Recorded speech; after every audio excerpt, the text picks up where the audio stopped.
audience members, I want to start by asking you to please silence your electronic devices. I would also like to remind you that in addition to the audience in this room, we have people watching and listening online. So please consider your language in comments and testimony today. Today's meeting is a hybrid board meeting. Some presenters and guests will appear in person and some will appear virtually. For those presenting virtually, please mute your mic when not speaking, and when presenting, make sure to unmute your mic and turn on your camera. And for those joining us in person to provide public testimony or present, please turn your mic on when you begin speaking so that the green light is showing, and off when you've completed your remarks so that the red light is showing. For all presenters, please state your name for the record before speaking and responding to questions. And Commissioner Jones-Dickson will be beginning this meeting virtually today. There are no items on the consent agenda this week, so Tasia, can we move on to public testimony? Opportunity for public comment on non-agenda matters. This is a time for the board to hear public testimony, not for board deliberation. When it's your turn to speak, I will call your name and unmute you or call you to the presenter's table. I will set a timer for 3 minutes when you begin speaking and announce when your time is up, at which point please wrap up your sentence. We have 3 people signed up for verbal testimony. We have Dan Hagan, Kathleen Brennan, and Injured and Pissed Off. Yeah, go ahead.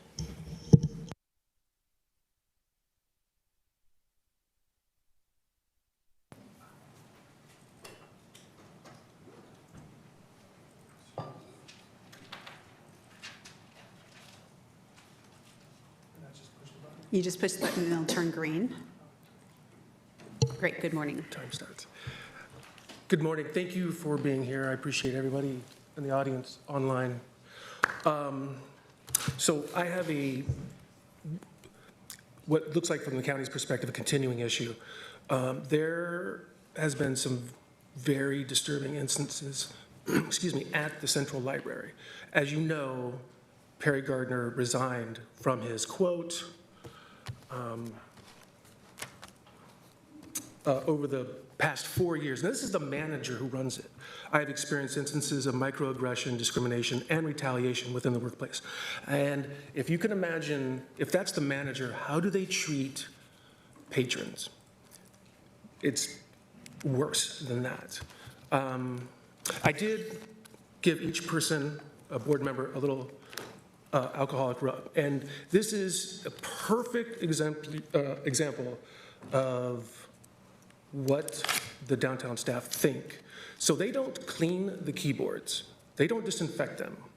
And so if you go to ask, can I get something to disinfect it? This is what they'll give you. And it is literally 1 inch by 2 inch piece of paper or alcoholic rub. That's what they expect patrons to use. While at the same time, they have one of those pull-out things with big things, a spray bottle of alcohol, and refuse to give patrons that. Now, when I walked in on Sunday, they were kicking somebody out right then. And I stood and watched. The gentleman could barely speak English. And, quote, the reason he was being kicked out for a month was staring at staff and taking up too much staff time. 30 days for that. Now, as I stood there and watched that, I went in to wait to see how long they were going to bring his paperwork. In that time, I got kicked out for a week, just standing there doing nothing. And I did, email some of the information to the staff. I hoped it was staff members, but ultimately, the management, the culture is disturbing. One of the biggest things I found out, the manager who runs that says no staff member has to identify themselves at all. So any of these instances where I feel like I've been treated unfairly, I have no opportunity to find out who was involved at all. Now, I'm pretty sure there's an ORS statute that says you have to identify yourself if you have a badge it's not solely for internal use. So my question or my hope is that I can get the footage that they keep corrupting so I can't get it downloaded, and it'll help exonerate the initial exclusion that started this whole process And now that I've had a second one, you get a week, and now it could be a month or a year. Thank you. You're welcome.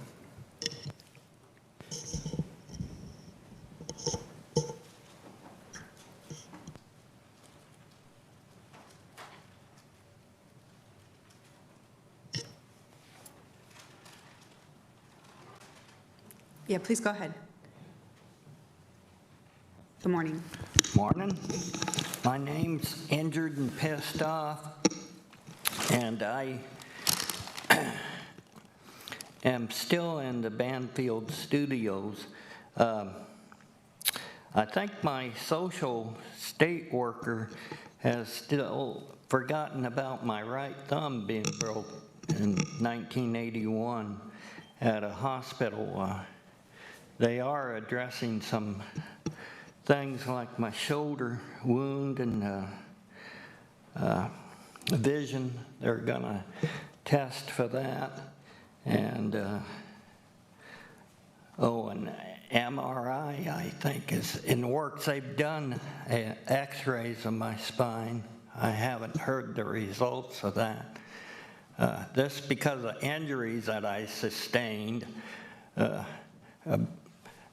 A left broken hip and 2 fractures to my spinal cord, the T12 and L1 that control the arms and the legs, and the mistreatment that I got at OHSU. And the Department of Justice, they're the largest law firm in the world with 10,000 plus employees. 10,790 some odd attorneys. Apparently they don't represent blind people that's injured. I mean, it wasn't an injury at all according to the hospital and according to Multnomah County. As I've stated in the past, of course, I don't have any balance and memory problems and chronic pain. And my service animal being attacked 7 times in less than 6 years, complaining to animal control. I'm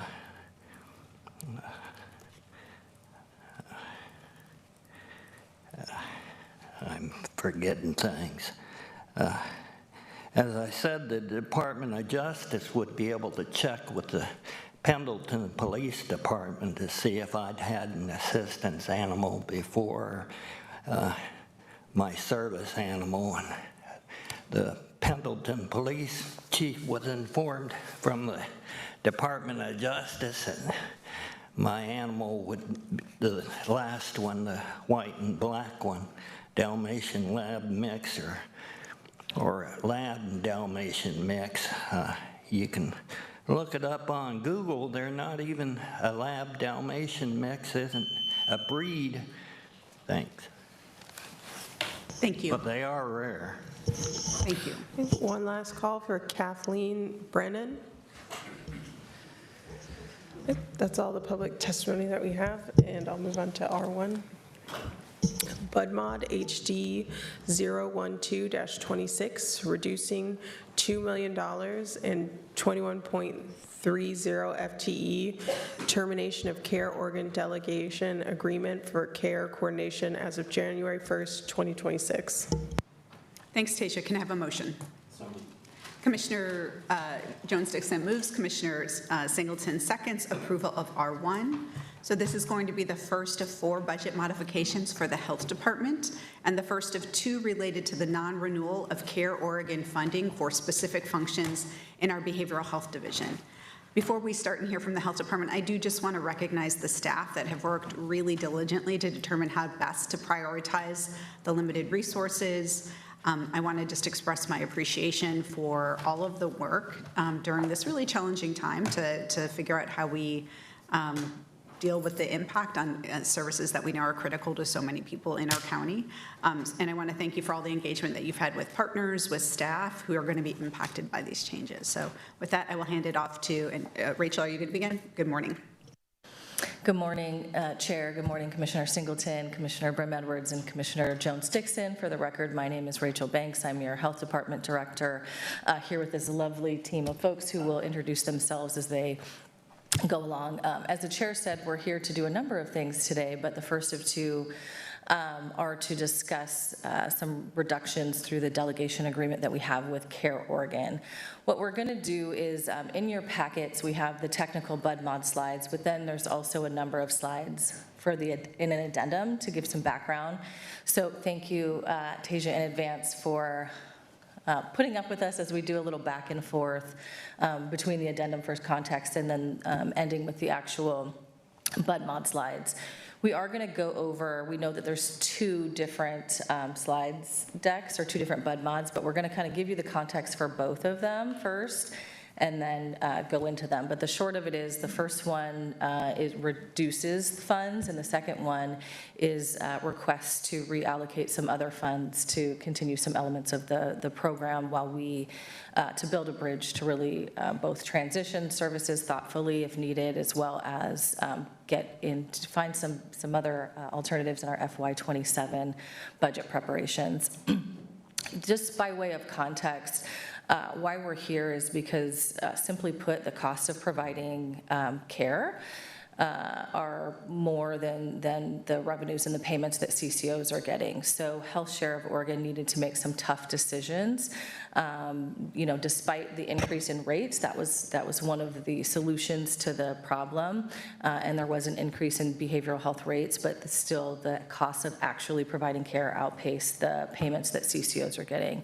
So one of those decisions that the board made was to end the delegation agreement that we have with Care Oregon, that counties have with Care Oregon, and these folks will talk more about that, but that's sort of the context of why we're here today. And I really appreciate, Chair, you thanking the staff and particularly these phenomenal people that have been trying solution after solution, and when one didn't work, they went back to the drawing board to find another and to find another and to find another. And also just really want to appreciate all of the staff who do this work, both the work that we're proposing to continue and especially the work that we're not able to do. We know that they do it in a way that is intensive, that is person-centered, that is trauma-informed. While we'll talk about staff impacts, there are real people obviously behind these reductions that we don't want to be taking, as well as, of course, clients and consumers and folks as well. But we are doing everything that we can to try to find additional placements, but folks came to work for us to do a specific job that they loved, and I just want to acknowledge and thank all of those folks who have done that. With that, I'm going to pass it over to Jessica Jacobson. Good morning.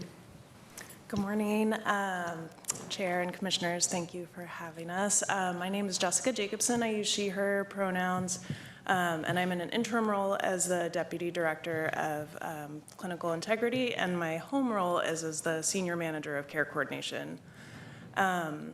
We are hoping to start on slide 10.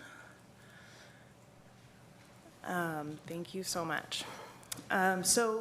In 2020, the responsibility for managing the behavioral health benefit for Health Share transitioned from the three counties, Multnomah, Washington, and Clackamas counties, to Care Oregon. And at that time, Care Oregon delegated back out through a delegation agreement to the counties to provide intensive care coordination and other care coordination services for their members with complex behavioral health needs. And so our work shifted from doing more of like utilization management and plan management to really focusing on care coordination. Some of those programs were entirely funded by the health plan. The intensive care coordination services for youth and adults are an example of that. So it was entirely a health plan function, and they were funded 100% with Care Oregon funds. Some of the programs like Choice had a pre-existing agreement with the state of Oregon, and so what they did was they funded part of that program, recognizing that that program provided key care coordination services for their members and benefited their members and helped ease the burden of work on their staff, but that it wasn't entirely a CCO responsibility. Let's see here. And then also as part of that agreement, there was funding included for some critical administrative positions, including folks in our director's office, quality management, records, recognizing again that care coordination teams can't function without that important other support. Next slide, please.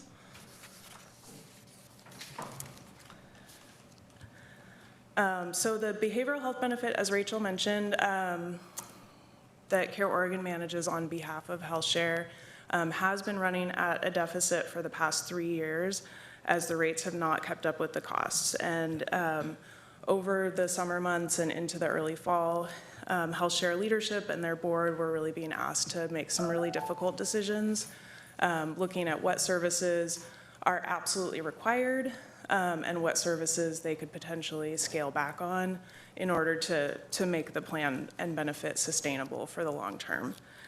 So in September, the HealthShare board voted to not renew the delegation agreements, and so these agreements will end on December 31st of this year.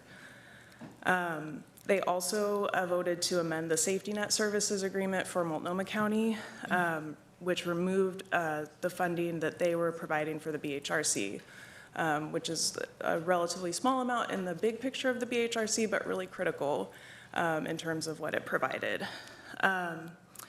So today we are going to talk about the reduction of that over $4.6 million for the rest of this fiscal year. And then we're also going to talk about our proposal to temporarily fund a portion of that for some of our key administrative positions, but also for our choice program.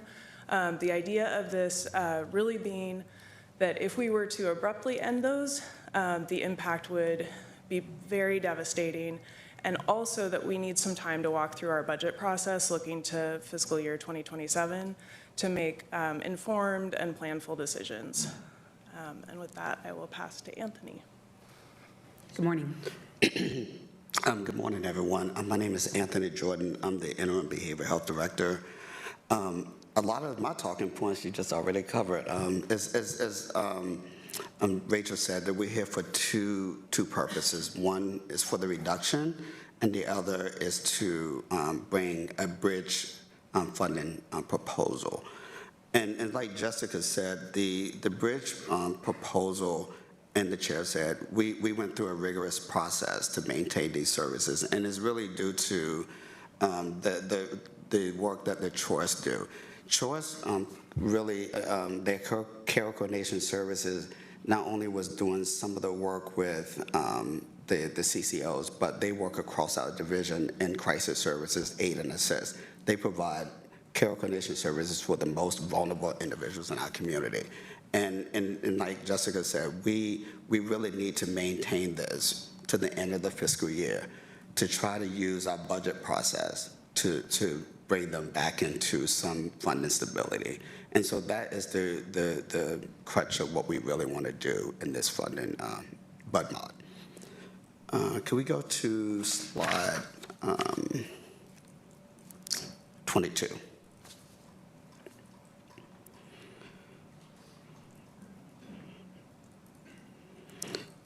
A total of a little over 38 employees was funded on these two terminated agreements.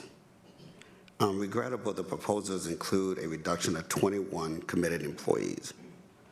These individuals worked every day with dedication and professionalism to serve our most vulnerable residents. They are instrumental in carrying out the core mission of the health department and have been essential in fulfilling the obligations of our critical agreements with HealthShare and Care Oregon. Their expertise and daily efforts are vital to the health and well-being of our community.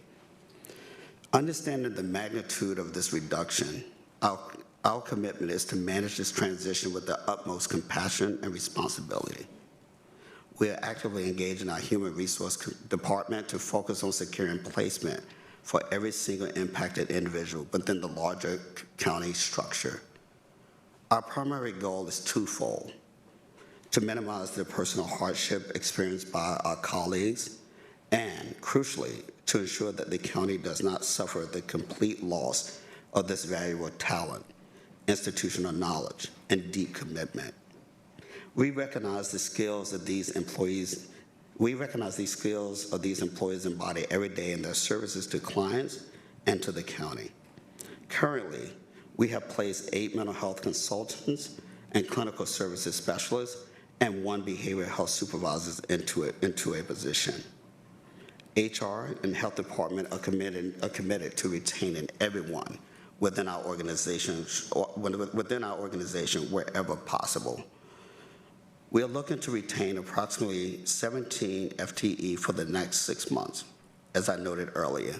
The agreement included funding for positions within the director's office, quality management, records, and choice was partially funded by the agreement. Due to the loss of care organ funding for choice and the right of services it provided, for the division, we aim to maintain choice for the next 6 months while securing funding for FY27. And now we'll pass it over to Brady so he would give the budget details of these funding. Thank you, Anthony, and good morning, Chair and Commissioners. My name is Brady Estevez. I use he, him, his pronouns, and I'm the Finance Manager for Behavioral Health and Corrections Health. Can you please go to slide 2? As my colleagues have already shared, we are bringing forward 2 budget modifications, BUD-Mod 012 and BUD-Mod 013, that work together, essentially. BUD-Mod 012 removes activities and funding tied to work the division is no longer responsible for, and BUD-Mod 013 provides temporary one-time funding to sustain the critical work that must continue through the second half of fiscal year 26. We are recognizing in BUD-Mod 12 about $4.6 million revenue loss for the second half of 26. This reflects the removal of work that will no longer fall under the division's responsibilities moving forward. Next slide, please. It eliminates $1.9 million in Monoma care coordination, which includes 20.5 FTE. And it also eliminates 0.80 FTE in the Behavioral Health Resource Center, a position that is currently vacant. And then also there is a general fund reduction for support for Bridgeview supported housing. All of these reductions in BUD-Mod 012 will be effective January 1st, 2026. Next slide, please. So in the next few slides, I'm just going to go through kind of like the budget technical details. So program offer 40081, revenue intergovernmental, federal through state, it's decreasing by $1.9 million. And then your expenses, personnel expenses, a decrease of 1.7, and an indirect of $252,000. Next slide, please. Program offer 40105A, the BHRC, or Behavioral Health Resource Center. Your intergovernmental federal through other revenue is decreasing by $68,000. Personnel expenses are decreasing by $59,000, and your indirect is also decreasing by $9,000. Next slide, please. Program offer 40074B, Bridgeview County General Fund, where pass-through and program support is decreasing by $184,000, and your risk fund, service and reimbursement to the risk management fund, is decreasing by $314,000. Next slide, please. Thank you, and now we're opening it up to questions. Thank you all so much. I really appreciate the presentation, walking through the impacts of these things, and obviously all the work that's gone into this. So we'll go to the board. Oh, before we go to the board, was there any public comment on this, Tasia? No, Madam Chair. Okay, thank you. So we'll go to the board for any questions, and we'll start with Commissioner Singleton. Thank you, Chair, and thank you all for the work that goes behind getting to this presentation today. I just wanted to appreciate, and I'll just be honest, this agenda item and the next are so related to me that I'm just going to kind of talk about them as one. I I want to appreciate, Director, you answering my questions around the staffing positions and what's vacant, what isn't, and how you all were really thoughtful about how to approach this. Thinking about minimizing negative impact, knowing that this is the situation that we're in. It was helpful for me to talk through with you all how, the reality is staff's work crosses multiple places, which means it crosses multiple funding sources. So how you funded this makes sense, and I appreciated how you've talked about you'll be thinking for 27 how to make all of these make sense for the next budget. So just, again, I know there's a lot of work going on, so thank you for kind of walking me through some of this and some of the questions that I had. One thing I do want to note is in the APR, in question number 2, there is a piece around dollars for general fund expenses for Bridgeview supported housing and having $166,000 that you all are looking to reprogram. And I just want to take this moment to really ask that, Chair, you, the department, work with HSD and look at opportunities for the significant reductions that they've had to take for housing placement out of shelter, and see if there's opportunities to leverage this and help backfill some of the reductions that we've seen on that side of the shop when it comes to housing placement work. So that's the only thing I have for this. I know this is hard, and you all and your teams do really great work, so I'm disappointed to lose it. I have to only assume our outcomes have been better when there's in-person services versus telephonic services, and I just hope that we can get back to a place that this type of service can be provided again. So thank you all. Thank you, Commissioner. Commissioner Brim-Edwards. Thank you for the pre-briefing and then the presentation today. As we discussed in sort of the pre-briefing, I'm appreciative that care is being taken to find places for the current staff. I'm wondering for just the broader community, if you could succinctly just describe how all of these changes what impact they would have on actual services to the community, like how it translates into service changes. I will try to address that succinctly. Sorry, I know it's a hard question, No, but it's like reading through it, there's a lot of moving money and people, and sort of the essence of it is like, what will the actual impact be on those that we serve? Yeah, so the 3 teams, youth intensive care coordination, adult intensive care coordination, and jail care coordination, really it's 20 staff who had relatively small caseloads, so in the neighborhood of 17 to 22 people that they were working with. They were able to provide outreach and in-person support and work with them. We did not have a definitive timeline, right? So it could be for 3 weeks because that's all that was needed, or it could be for 14 months if that was what was needed.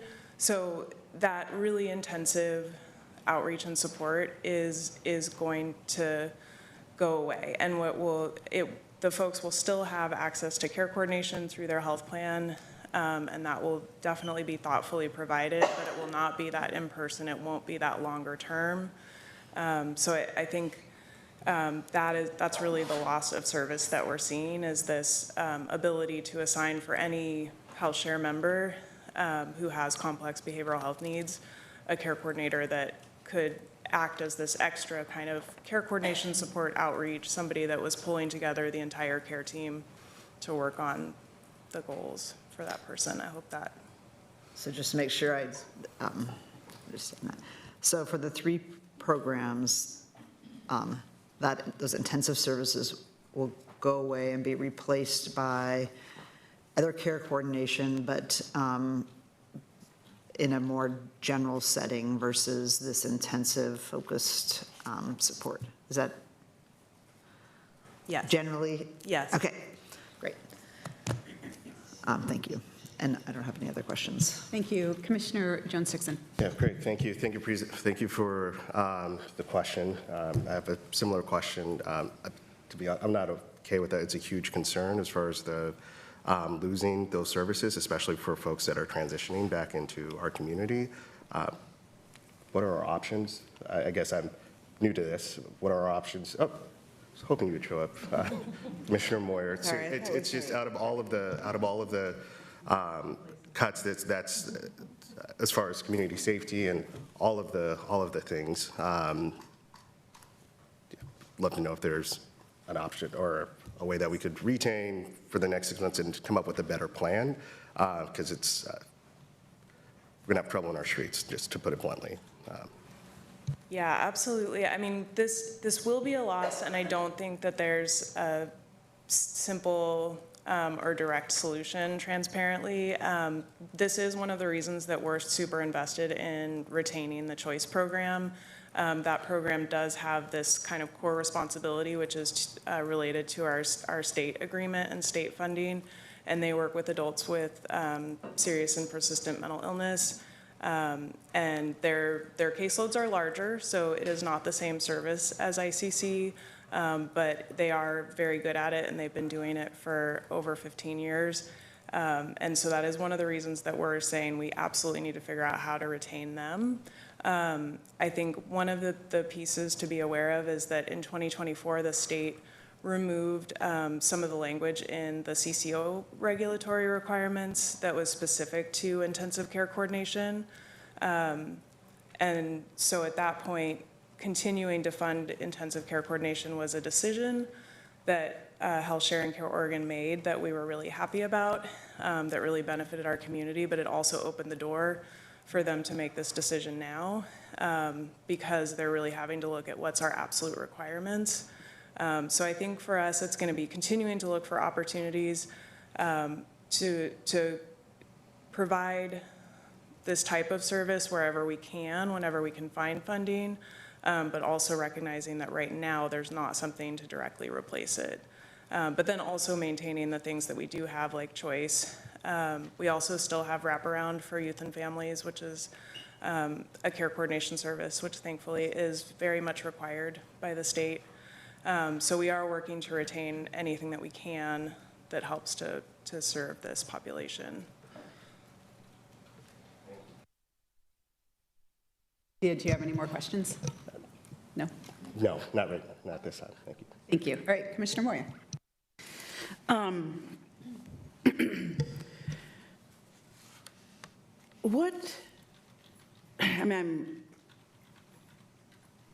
deeply worried about these reductions. I think that they are exactly the wrong thing to do. I understand why HealthShare is doing it. I don't love it. I think it will have very real consequences for the people that we have been supporting. I don't want to say it's apples to apples, because it's not exactly apples to apples, but theoretically, if we actually could enroll people in the 1915I and 1915K Medicaid long-term care waivers, could we cover some degree of intensive case management for those individuals?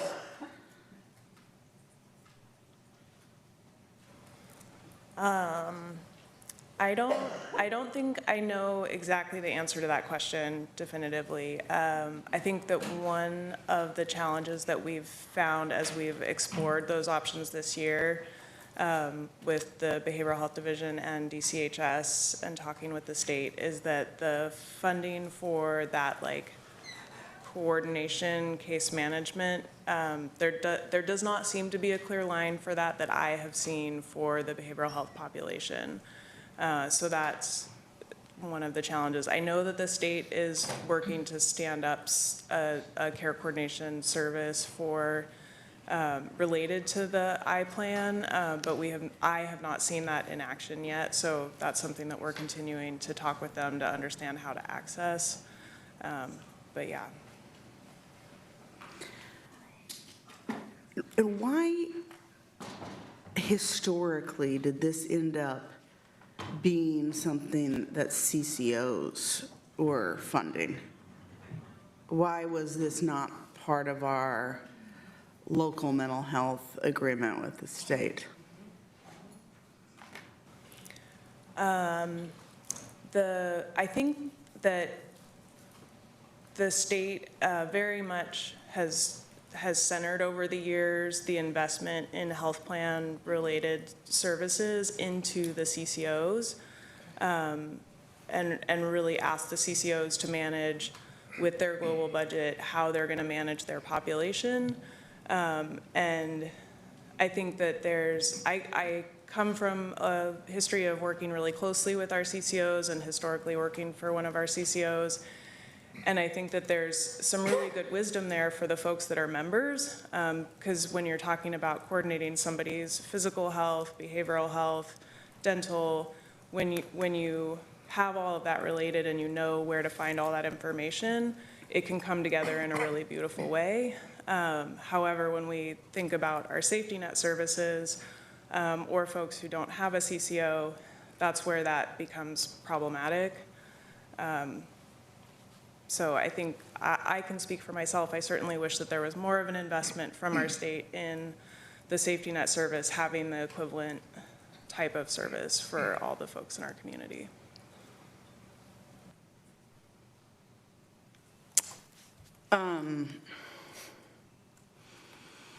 What was the total reduction this year from Care Oregon in behavioral health? $8.9 million. Just in Multnomah, to Multnomah County? Yes. But What was the total reduction that they took in all behavioral health services? I think we would have to get back to you unless you know that, Rachel. I do know that, I'm sorry. It's $100 million. They cut $100 million from behavioral health. What have you seen as a result of these reductions? Are we seeing it yet spill into some of the public health realm? I mean, these folks can speak for the behavioral health piece, and some of these reductions don't take effect until January, so I think we have certainly not seen the full impact. As it relates to the public health realm, our partner counties had some public health funding that was reduced as a part of this. We did not have public health funding here from Multnomah County that was reduced as a part of this. In the other counties, that was in some of their prevention and naloxone things. So those may be some of the impacts that we'll see, or that they'll see in the future.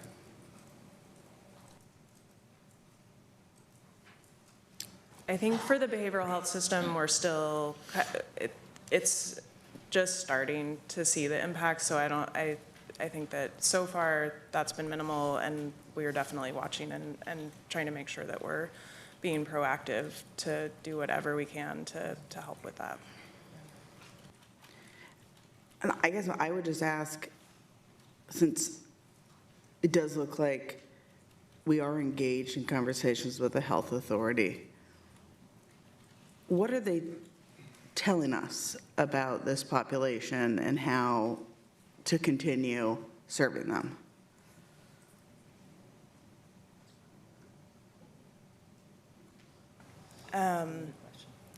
It's a good question. Certainly they want us to continue serving them, and also I think that the messaging that we're getting is that a lot of the priority is more focused on the forensic population and the urgency. So they certainly want us to have a comprehensive plan for our community, and also in terms of where they're most stressing that we put our resources from them, it's to a specific population within our community. And are we provided adequate funding to accomplish what it is the state is asking us to accomplish? No. All right, No. those are my questions. Thank you. And we got that on the record. Thank you, Commissioner Moyer. Yeah, thank you all so much for the presentation. And we'll continue to work through these budget modifications this morning, but it's great to have all this background information. Tasia, can we have a roll call vote? Commissioner Moyer? Aye. Commissioner Singleton, Yes.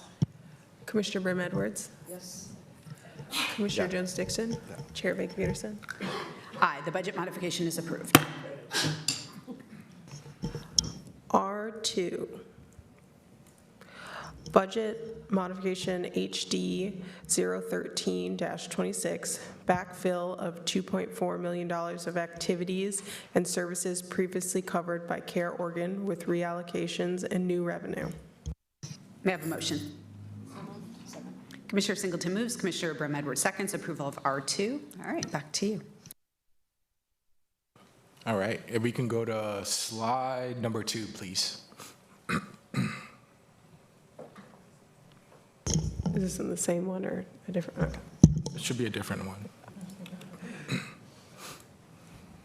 There we go.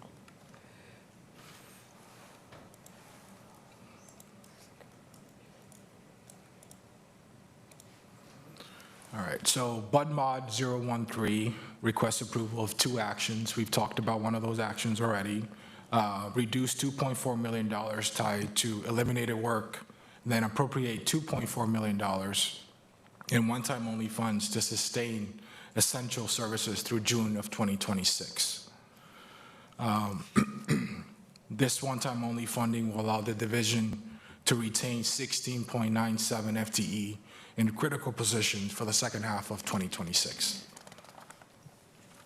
Next slide, please. In the next few slides, I'll be talking about the positions that will be retained using some of these alternative funding sources. The following positions will be maintained through one-time and alternative funding sources. So in administration, behavioral health administration, we're about $204,000, 1.32 FTE. Next slide, please. Medical records for the behavioral health division, $184,000, 2.0 FTE. Behavioral health quality management, $280,000, 1.55 FTE. Next slide, please. Choice model, $1 million, 8.82 FTE. Monoma Care Coordination, $601,000, 2.28 FTE.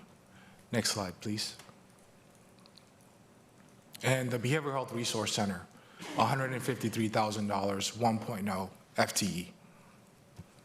Next slide, please. This budget modification reflects the last 6 months of the fiscal year. This bridge funding prevents service disruption, preserves essential staffing capacity, and maintains operational stability through the remainder of fiscal year 26. Next slide, please. Program offer 40068, Behavioral Health Quality Management. Revenue, federal other through state, decrease fund 32937, Care Oregon Medicaid, $102,000, an increase in fund 32933, Behavioral Health Medicaid, $97,000. Our indirect expense in fund 32937, Care Oregon Medicaid, decreases $4,729. Next slide, please. Program offer 40075, choice model, federal state funding, Medicaid fund 32937 to Jail Division, Oregon Health Authority, 82009 for a net of $0 impact. The Intergovernmental Direct State Adult Mental Health Initiative, 82137 in this program offer is decreasing by $181,000 in revenue and the expense pass-through program support. Next slide, please. Program offer 40081, Monoma Care Coordination. Revenue, intergovernmental, federal through other, decrease in fund 32937, Care Oregon Medicaid, $657,000. Increase in fund 32933, Behavioral Health Medicaid, $5,712. Intergovernmental Direct State, increase in fund 82137, Adult Mental Health Initiative, $181,000. And then we have our expenses, personnel expenses, temporary employees decrease of $144,000, direct client assistance decrease of $302,000, supplies decrease of $361, indirect expense decrease of $22,000, and internal data processing decrease of $1. Next slide, please. Program offer 40105A Behavioral Health Resource Center, Day Center, our federal through state fund. The funding for this program offer is switching from Care Oregon Medicaid Fund 32937 to Behavioral Health Medicaid 32933 for a net of $1 increase due to moving internal service data processing. Our risk fund, service reimbursement to the risk management fund, has a decrease of $29,000. And our general fund contingency decrease of $6,000 due to central indirect, and supplies decrease of $16,000 due to department indirect. Next slide, please. Thank you, and open it to questions. All right, thank you so much, Brady, for walking us through all of the details of the budget modification that's before us with R2. Tasia, did we have any public testimony on this? No, Madam Chair. Okay, we'll go to the board to see if there are any questions on this. Commissioner Brim Edwards. So this is just a clarifying question to make sure that I understand this. On slide 2, it has the appropriation of roughly $2.4 million in one-time only sources, includes funding allocated for different other purposes in the FY 2026 budget. So just so I understand, all of the 2.4, is it actually one-time only money in the base budget, or are you saying this is just a one-time funding reallocation? Do you understand what my question is?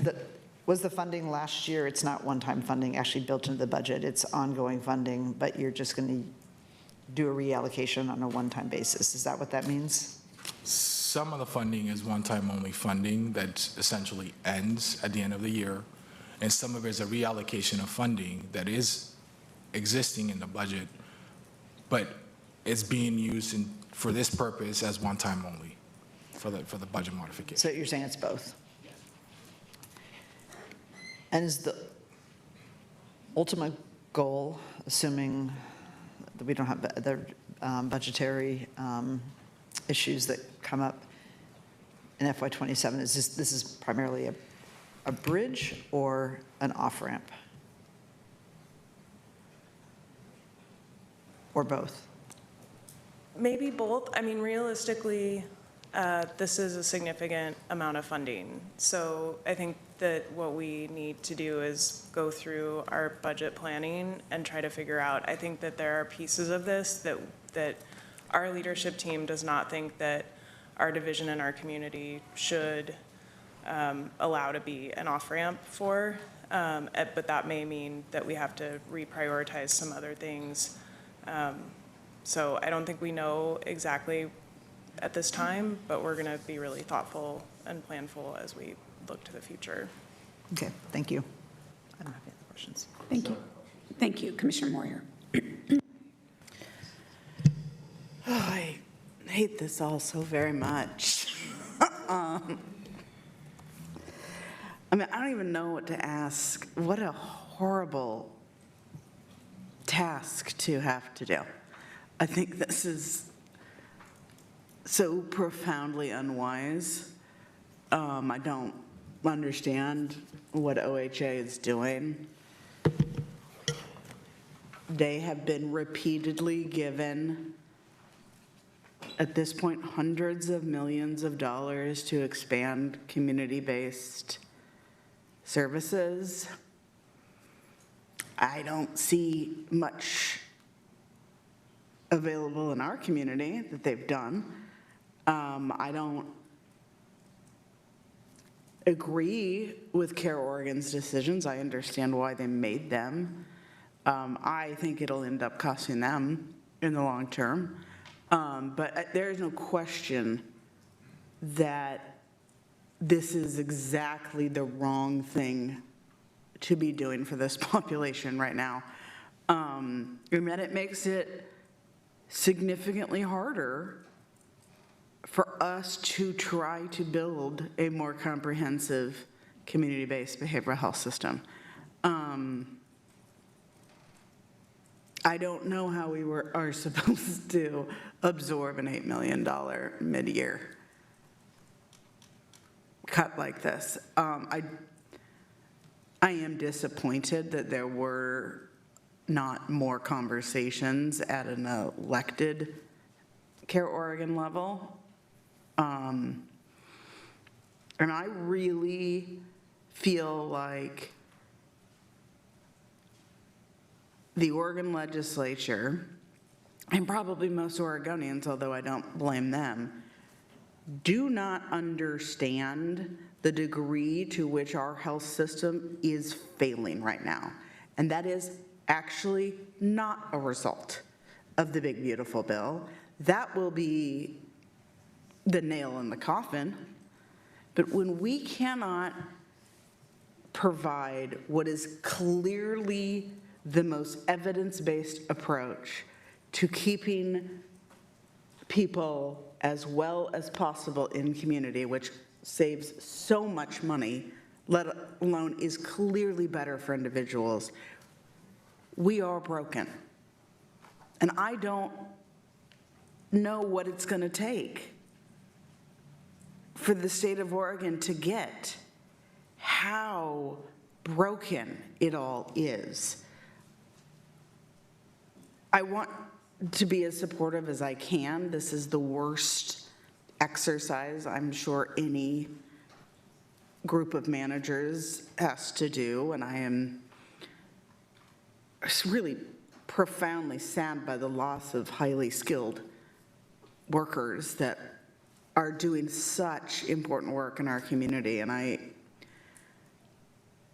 find this just totally heartbreaking because it is exactly the wrong thing to do. And I am really sorry that this is happening, because I know that you don't want to do this either, and you also think this is exactly the wrong thing to do. It's not a question. I just do not know how to express how counterproductive this is for the state of Oregon. I could just appreciate that and the sentiment, particularly for these folks, and appreciation for the people doing the work. That means a lot. And one thing, I won't address all of the comments about OHA, but one of the things that I would say to that is, we're in the process of negotiating the CFA, and I think showing up to that process and negotiating and allowing folks for local prioritization of our needs would be a great good faith step towards getting to the community mental health program that you'd like to see and that we'd all like to see.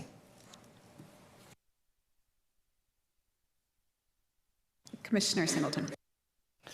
I'm just going to plus that entire conversation and would love to look at opportunities to actually do that and work with Care Oregon to get what you're talking about. I do think we have some opportunity with partnership there. It just may be that we have to force the conversation. And I think that's something that we should be intentional about and do that as you're gearing up for 27.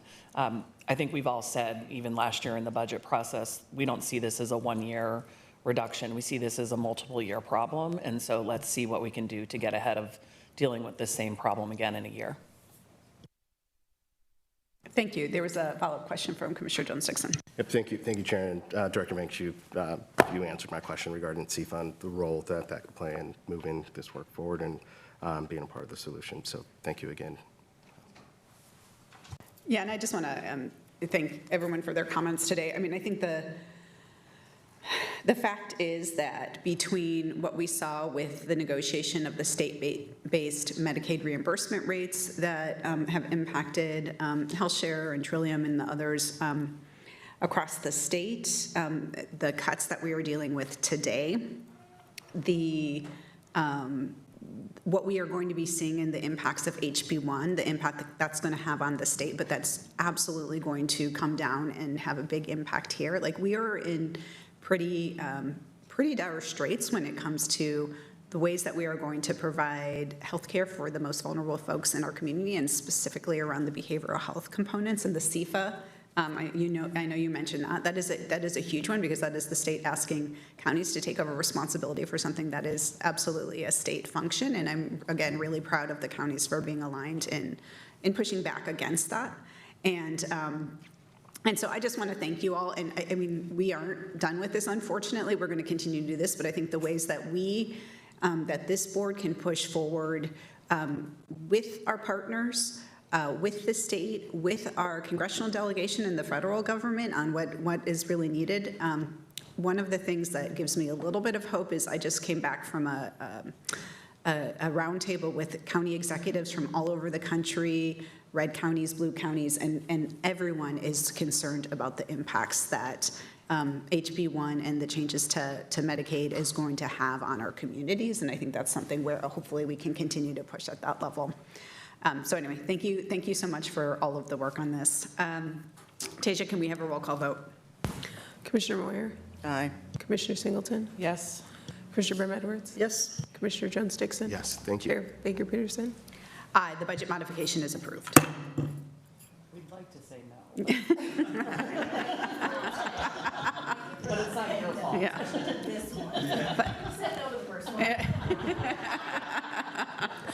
R3, Bud Mod HD 004-26, adding state funds for residential treatment services for individuals not eligible for Medicaid. Commissioner Singleton moves, Commissioner Brim Edwards seconds, approval of R3. All right. Do we have a slide set? Yes, we do. Okay.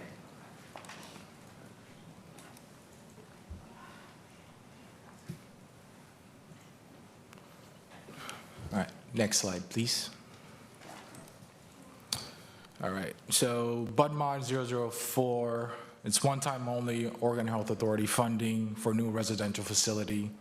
It appropriates $610,000 in one-time only funds from OHA. This funding supports the launch of a new mental health residential services facility. OHA requested that the funds be passed through the county to expedite payment to the service provider. This modification has no long-term financial fiscal impact to the county as the revenue is one-time only this year. Next slide, please. And here, just the technical details. Our revenue, intergovernmental direct state revenue is increasing by $610,000, and our expenses, our pass-through provider contract services is increasing by $610,000. Next slide, please. Thank you, and opening it to questions. All right, thanks, Brady. Did we have any public comment on this? No, Madam Chair. Okay, thank you. Commissioner Jones Dixon, any questions? No questions. Okay, Commissioner Moyer. Why are they passing this through us? We don't license, we don't set the rates, and I think we all know who's going to get these placements, and it's certainly not our behavioral health department. I don't care, but like, why are they doing this? They was trying to get, I'm Anthony, but they was trying to get the funds out pretty quickly. It was a new provider in the community, and they hadn't had the contracts set up. So they passed it through us, and they're going to be contracting directly with the state, this particular residential provider. So we're no longer going to be contracted with them. We was able to do it a little quicker than them. But we're going to use our resources to set up this entire contract because their contracting system doesn't work? I mean, like, I really don't get it. I'm just speaking to, yeah, okay. Okay. Yes, thank you. Thank you, contract people. We're not getting paid for this one. Okay, I don't even know where to start with OHA. I really, they're beyond me right now. But thank you for facilitating expanded behavioral health services.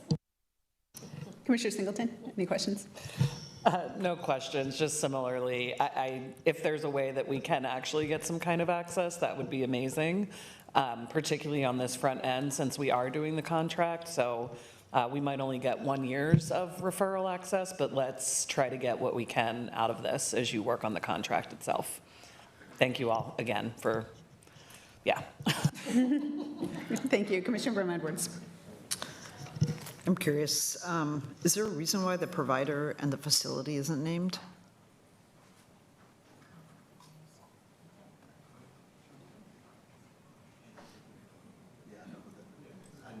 Yeah, I know who the name, I think we generally don't name providers, but I don't know if we can we share the name? That's my understanding as well, that there's some contracting rules, but we can check. I mean, we know who, I think we know who the provider is, but I can't. I asked the same question, and they're like, we can't name it in something, so. It just seems so covert. I mean, if you can't name it, I would appreciate just sharing it with Yeah. Yes. the commission outside the meeting. It's just, it would be, when I'm looking at what I'm voting on, it seems very opaque.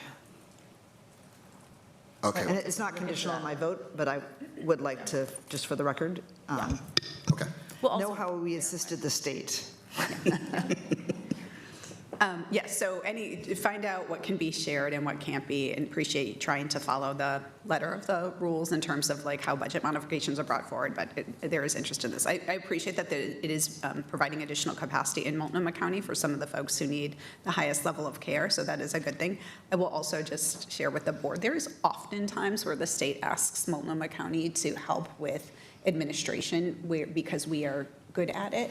DCHS has been doing that with some of the housing Medicaid pieces. So this is something that we try to be good partners, but I think also recognizing that we need good partnership on the state side as well.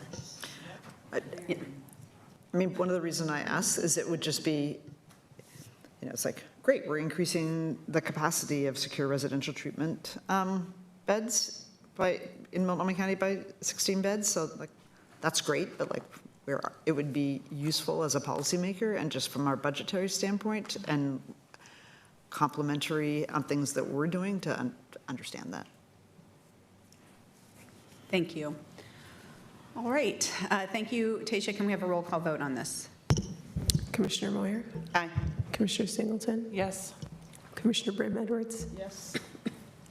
Commissioner Jones-Dixon? Yes. Chair Vega Peterson? Aye. The budget modification is approved.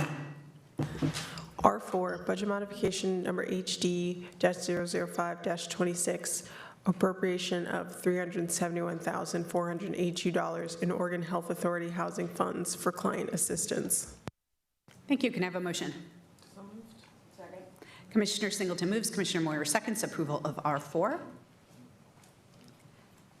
All right, I think we have a slide deck for that one too.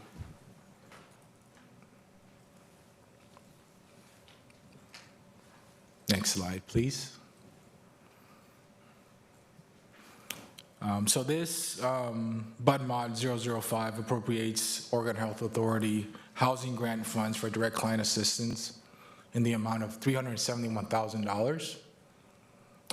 Recipients will use these funds to cover rent and utilities. And this is a one-time only allocation, and these funds will not be available in the future years. And they help stabilize clients and support housing retention during the current fiscal year. Next slide, please. And these were funds that were given to us back in 2022, part of a larger pot of money from the state. The reason why this is one time only is because the funds will be essentially utilized by the end of this fiscal year. Next slide, please. Excuse me. Our revenue, intergovernmental direct state, is going up $371,000, and our direct client assistance expenses increased by $371,000. Next slide, please. Thank you. Open to questions. Okay, thank you. Any public testimony on this item? No, Madam Chair. Thank you. All right. Any questions or comments? Commissioner Moyer. Commissioner Singleton. Just want to appreciate this is probably the best use of one-time only funds for things like eviction prevention, so it makes a ton of sense, and appreciate y'all doing that. I hope that this can help backfill some of the state reductions that we saw overall around eviction prevention for this community, so at least some more households will get served. And I'll just say that I know you don't have a lot of eviction prevention in the department. There's a little bit of pockets here and there, but I am convening an eviction prevention table because we have pockets of money in eviction prevention everywhere, so we can start to think about what a eviction prevention system could look like. So I'll follow up with you, Director. I want to absolutely minimize use of staff time, but definitely would love to at least have you all share what you do have in the department so folks understand the whole system as it currently sits. Thank you all for the work. All right, Commissioner Brim-Edwards, any questions? Commissioner Jones-Dixon? Nope, I don't have any questions either for this one. Just appreciate like that all the dollars is going directly to client assistance. That's great to see. Tasha, can we have a roll call vote? Commissioner Moyer? Yes. Commissioner Singleton? Yes? Commissioner Brim-Edwards? Yes. Commissioner Jones-Dixon? Yes, thank you. Chair Vig Peterson? Aye, the budget modification is approved. R5, Homelessness Thank you. Response System Updated Action Plan and Key Performance Indicators. May I have a motion? Second. Commissioner Singleton moves, Commissioner Moore seconds approval of R5. Good morning, Jillian. Is anyone else joining you today? Yes, and y'all are running ahead of schedule, so congrats for that. Oh, I see the cavalry coming. Summoned him down. Thank you. For the record, my name is Jillian Shoney, Director of the Homelessness Response System. Thank you for getting the PowerPoint up there. Appreciate that. Okay. Go ahead, next slide. Oh, Jillian, Oh, yes. I had opening comments that I Oh, totally missed. I'll shut I'm up so now. sorry. Yeah, no. No, please. We are anxious to hear from you. I just wanted to kind of center what this actually is, because I think the title of the of this doesn't really talk about the action that we are going to be doing today. So this morning's vote is to amend the IGA with the City of Portland to include the Homeless Response Action Plan 2.0. To include the work that's been done by the SOC and the Community Advisory Committee and the Implementation Committee over the past several months. This really represents a significant step forward in the collective work that we have to make homelessness rare, brief, and non-recurring. And I really just am so proud of the work that's happened over the last several months. I want to express my gratitude to Jillian, to you, and the whole HRS team for getting us to this point. Lots and lots of work, lots of meetings, lots of conversations. Jillian, and you are just coming up on 1 year anniversary of being with the county, of being in this role for HRS, and just the work that you've done over this past, not even quite a year, has just been incredible. So I really want to thank you. And I think this is a really good mark in that first year. So having this updated action plan and KPIs, it's not only good for our partnership with the City of Portland, for the City of Gresham and the other smaller cities, it's also important for our county departments internally to be able to work together. And it's going to offer this collaborative implementation guide for other jurisdictions and partners such as Health Share of Oregon and Home Forward as well, so how they can be a part of the work that we're going to be doing with our homelessness response. So this update builds on the lessons learned from the original HREP, and but really continues the practice of relying on outcomes data, of being outcomes data driven to help us be accountable and transparent with the community on the work that's happening. I think equally important, the various systems that are part of HREP 2.0 implementation are not only about the short-term assistance such as shelter, it also includes housing placement, services such as case management, behavioral health support, employment, and others that people most benefit from. It has the component around housing and how that's a necessary part of our response. So I'm I'm extremely proud of the plan, the work that's gone into it, but especially the impact that it's going to have. So with that, I will pass it over to you, Jillian. For the record, Jillian Shoney, Director of the Homelessness Response System. Next slide, please. Oh, no, this slide's perfect. I apologize. Thank you. So this is originally a 3-year plan tied to a 3-year IGA. We are now halfway, at the halfway point in that timeline. This is the first time that it's received a refresh, and it won't be a last. It won't be the last. We have always planned that this plan and its measures adapt and keep up with the work that needs to get done. After months of engagement with a variety of folks dating back to May, today's action before the board amends the existing IGA to do two things: update the existing action plan and adopt new key performance measures to track system progress going forward, as the chair stated. The changes you are considering today reflect several months of stakeholder engagement and the subsequent recommendations of the HRS Community Advisory Committee, Implementation Committee, and the Steering and Oversight Committee, each of which has reviewed the changes in detail and recommended them to you today. We also provided briefings to this board on the proposed changes in two public briefings, the first in joint session with the Portland City Council on November 13th, and then in a follow-up opportunity for further discussion with just the board on November 18th. Given that, today we're just here to provide a brief refresher and to answer any questions you might have prior to your vote.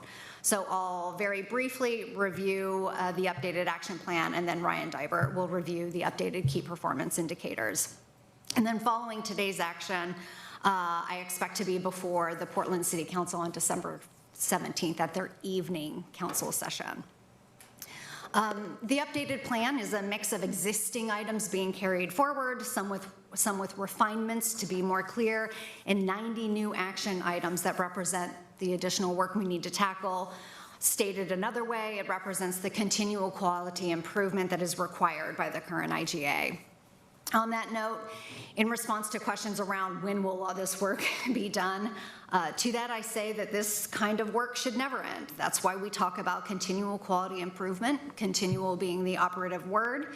That's why there are 90 new action items. So what's important for all of you to track in terms of timeline is the progress we are making along the way. And now with the full COO team in place, that additional layer of accountability and support is welcomed and is already proving to be very helpful. Next slide. So what this plan gives us is a guide keeping us on track, on task, and with the overarching governance structure accountable to each other. And now with the reorganized structure, it is easier for all to understand and follow along. We've gone from 9 goal areas to 5, with 3 of those being in alignment with how we talk about the homelessness system, simply inflow, outflow, and safety on and off the streets. The 4th goal area is care coordination and cross-sector collaboration, deserving of its own section because it represents big lifts in health, behavioral health, and of course its intersection with housing. And finally, the 5th, the never-ending, as it should be, need for data and evaluation, especially actionable data analysis that allows us to always be in that state of continual improvement. Next slide. So to boil it down, in addition to and more importantly, I would argue, than the purpose it serves as a guide, is what matters more, and that is that what the plan and the governance structure exists and what it delivers for us. We make informed decisions on policies and practices together. Those decisions are data-driven. We set and track progress towards shared metrics, and over time we do a better job speaking the same language, including the same definitions. Next slide. And to get more granular, what it delivers for you. The reorganization and the clarifying work we did across numerous action items makes it easier to report out and for you to oversee.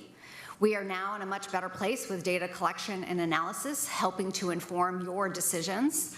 And of course, in our shared accountability with the public, we can show in black and white all that we are doing to improve the systems for those working within it and those it serves.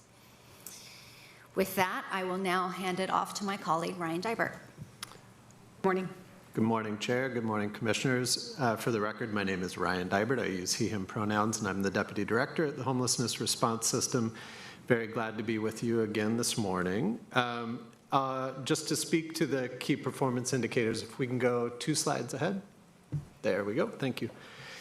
You'll recall that our existing intergovernmental agreement with the City of Portland includes 4 key performance indicators, each of which basically expires at the end of this month.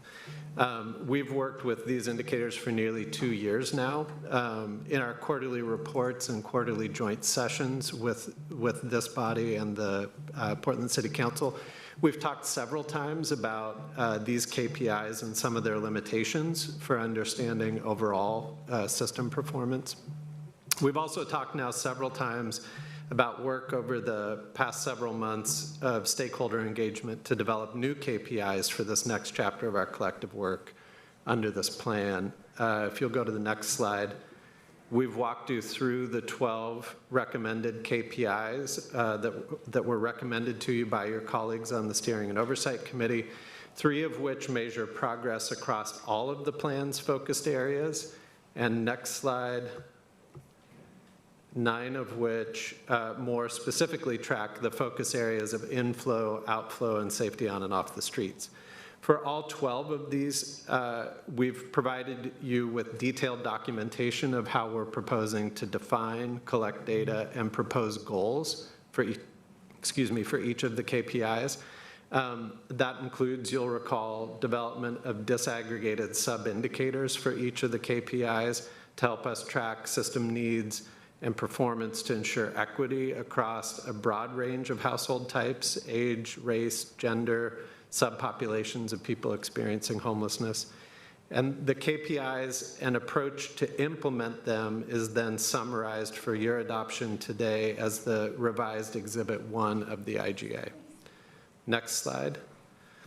And that includes an iterative process for goal setting associated with the KPIs that will be informed by additional dynamic modeling and driven by the policy and budget decisions that you pursue through the fiscal year 27 budget cycle. Next slide. Just to try to illustrate what that'll look like over the next couple of months and hopefully make it a little more real. This timeline outlines how we move from our current legacy KPIs to fully implementing system monitoring with the new KPIs over the next 6 or so months. So in February, we look to close the book on the old plan with our final report covering calendar year data through the end of calendar year 2025. In May, we'll release a preliminary report using those new KPIs with data that will be updated through March. This is going to be important because it gives us updated trend data that we need to shape some of the outcome estimates that can inform your budget season decisions.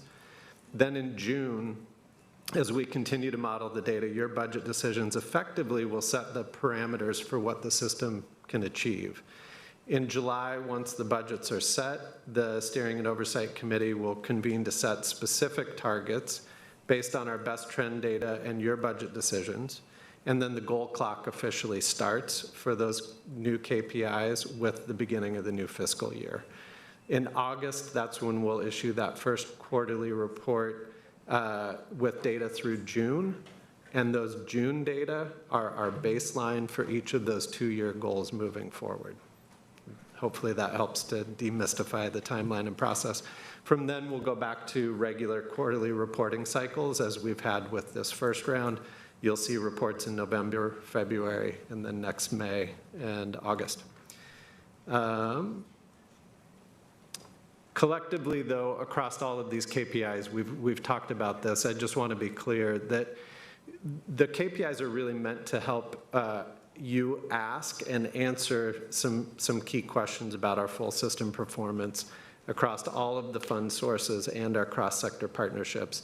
Primarily, they're intended to help you understand the degree to which we're effectively reducing total number of people experiencing homelessness, both sheltered and unsheltered, and that we're doing that by helping to more quickly move folks from homelessness back into housing, create more deeply affordable housing to better match the scale of need, better stabilize people with significant health needs to successfully access their housing, and then and importantly, are we supporting the work at a scale and duration that actually meets needs that may be shifting over time?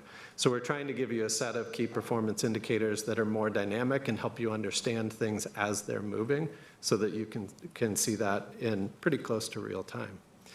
And with that, that ends our summary for today, and we're happy to take your questions. Thank you so much. Yeah, I was going to say we had one more slide. Okay. Did you want to talk about to that slide at all?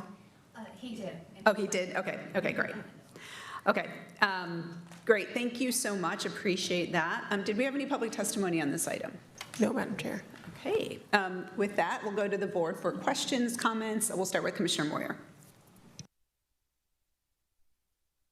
Okay. I'm just trying to clarify what I'm voting on. Am I voting on the plan and the KPIs, or just the plan? Both as, can you put your mic on, please? Thank you. Both, because together they represent Amendment 2 to the current HRS IGA. So we're writing one amendment that represent these two documents that the chair and the mayor will sign.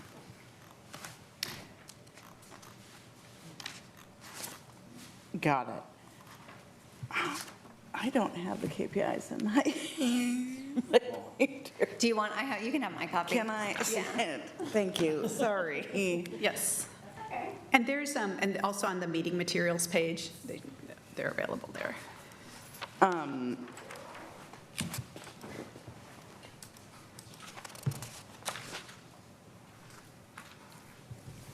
Are we doing every highlighted one? Just the yellow and green? I'm trying to understand what my vote. Your vote is only on the top sheet of paper, the replacement Exhibit 1. So in the current HRS IGA, Exhibit 1 has those 4 current KPIs listed out. We have to replace Exhibit 1 with these 12.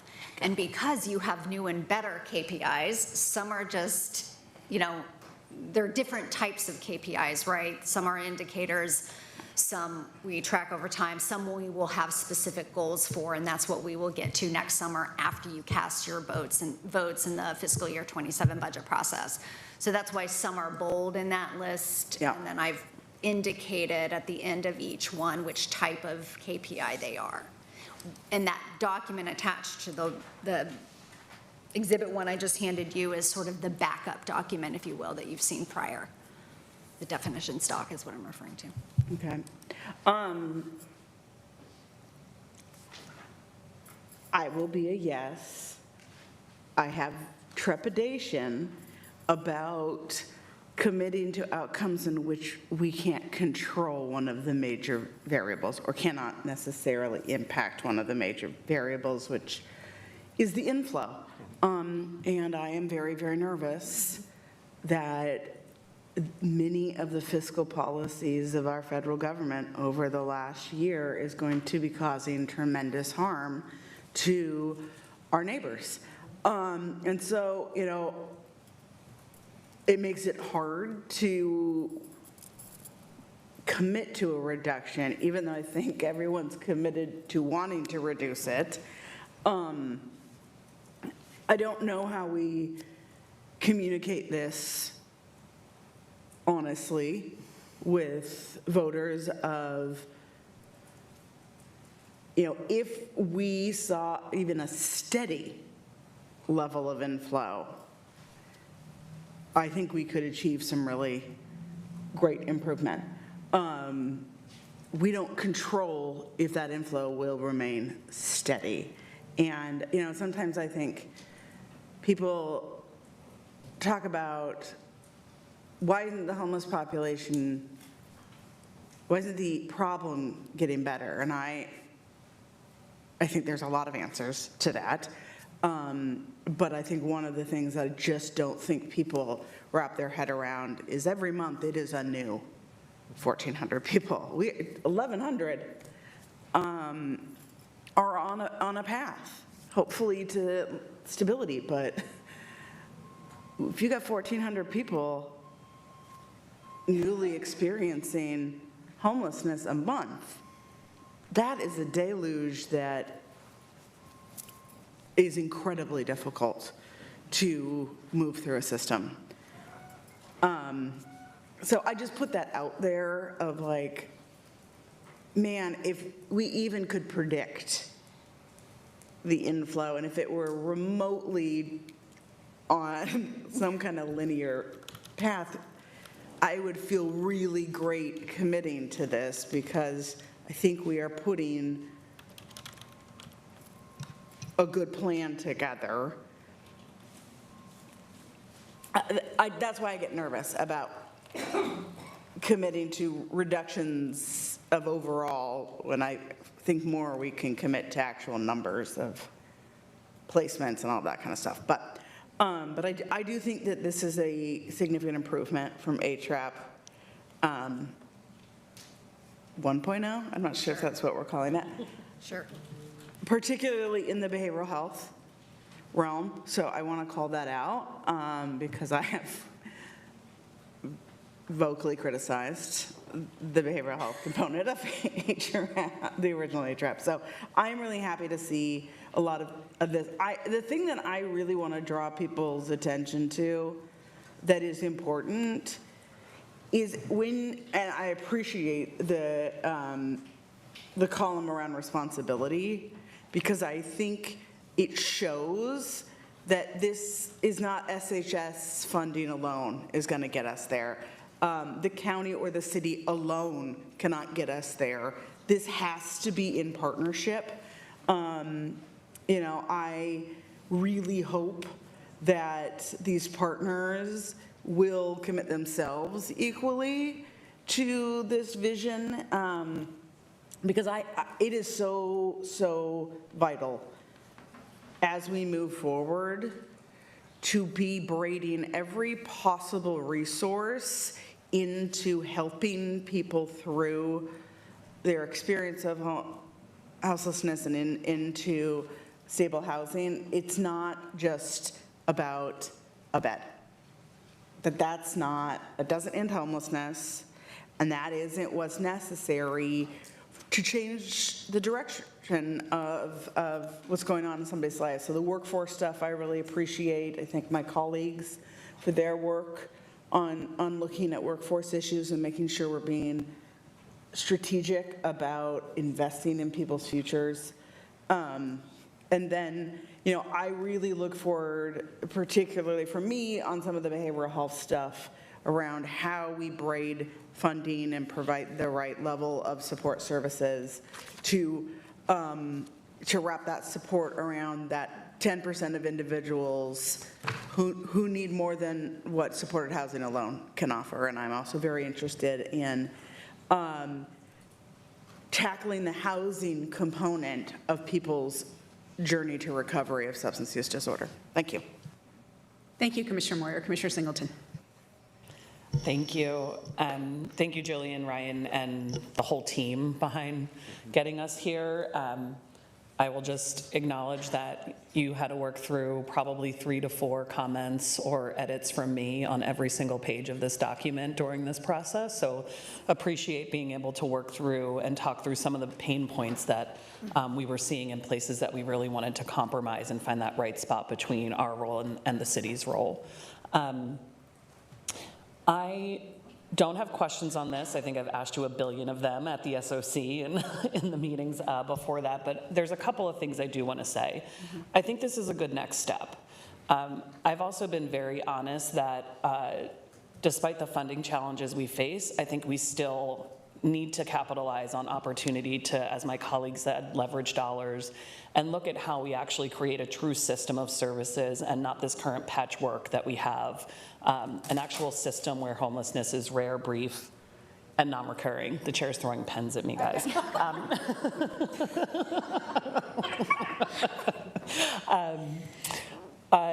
I also think that we have not gotten into solid ground with our city colleagues to really acknowledge that we have different roles and responsibilities. And to me, with this system, will function better when each jurisdiction, we can lean into our own expertise.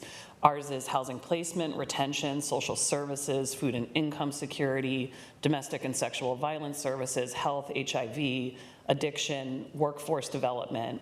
The city's is public space management, public safety, public works, economic development, emergency management, asset management, housing development. To me, ideally, we would be talking about a situation where we're all leaning into those spaces of expertise and we're focused on our points of collaboration. How do we get people out of the public space management system into homeless services? How do we get folks out of homeless services and into affordable housing? That's still missing for me. Again, I think this is a good next step, but I know there's more work for us to do. So I will continue to push those conversations with my colleagues across the river, as well as my colleagues on this board, that I really think we need to take some additional next steps so we can get out of the stuckness that I think we continue to have over where to spend the next dollar, whether it's shelter or housing placement. And that conversation has been going on since I moved to Portland in 2007. So it's not about a particular person. This is something that continues to be a challenge and a stretch between the city and the county. I think I've also shared, I used to be the contract manager at the city of Portland for the contract between the city and the county before the joint office was created. And we did this with intentionality because that system didn't function either. I just don't think we've quite figured it out yet. So I look forward to moving this. I appreciate as well our colleagues at Metro that are looking at their KPIs and there's alignment there and them taking the lead from what we're saying as well on what is needs to be measured at the regional level. There's work to do with them as well when we think about governance and these other pieces, but that is not y'all's problem. That is a political issue that I think we need to deal with. So I'll end with saying I appreciate the work. I think this is a great next step, and I look forward to partnering with you all with the more work to come. And just also want to give a quick shout out to all the steering and oversight committee colleagues because they really grinded on this work and got into the weeds on everything and getting buy-in from HealthShare and from our city of Gresham and from our business community members, from other people, from our social workers at OHSU and our community members. There's been a lot of input into this and they did a lot of really hard work that isn't necessarily their responsibility on paper. So I just want to appreciate them and their continued investment in this work. Thank you all. Thank you. Thank you, Commissioner Singleton. I don't know what, my pen got possessed there, but thank you. Commissioner Brim-Edwards. Thank you for the document. I appreciate that we had the earlier work session and discussion with our city colleagues.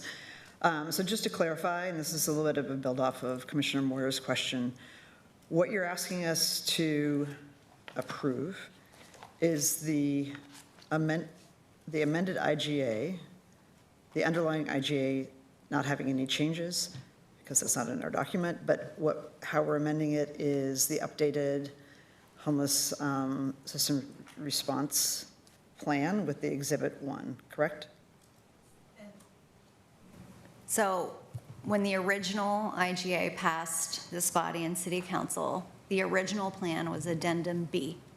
We are replacing Addendum B with the updated plan and replacing Exhibit 1 with the new KPIs. Is that what I just said? I think I couldn't hear your first part, sorry, at all. So I just wanted to clarify that the original IGA, like the language that's in the IGA is not changing. Correct. But the two things that are changing, how we're amending it, is with an updated and revised homeless response system plan with the Exhibit 1.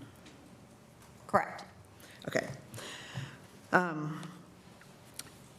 In the materials, it also says that we will be that this will be continuously updated, the plan. So when the plan is updated, is the commission and the council going to approve that?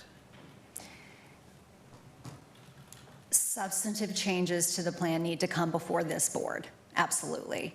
But if somebody says, hey, this action item, actually, we should have clarified this, like when we bring the work group together, for example, and they say, actually, we need to add recovery housing to this particular action item, like we may change something like that and not bring it back to the board, but if there's any meaningful changes, I have to come back to you. I don't have to go to city council though. Yeah, concern I would have is like who's making the judgment about what's meaningful change.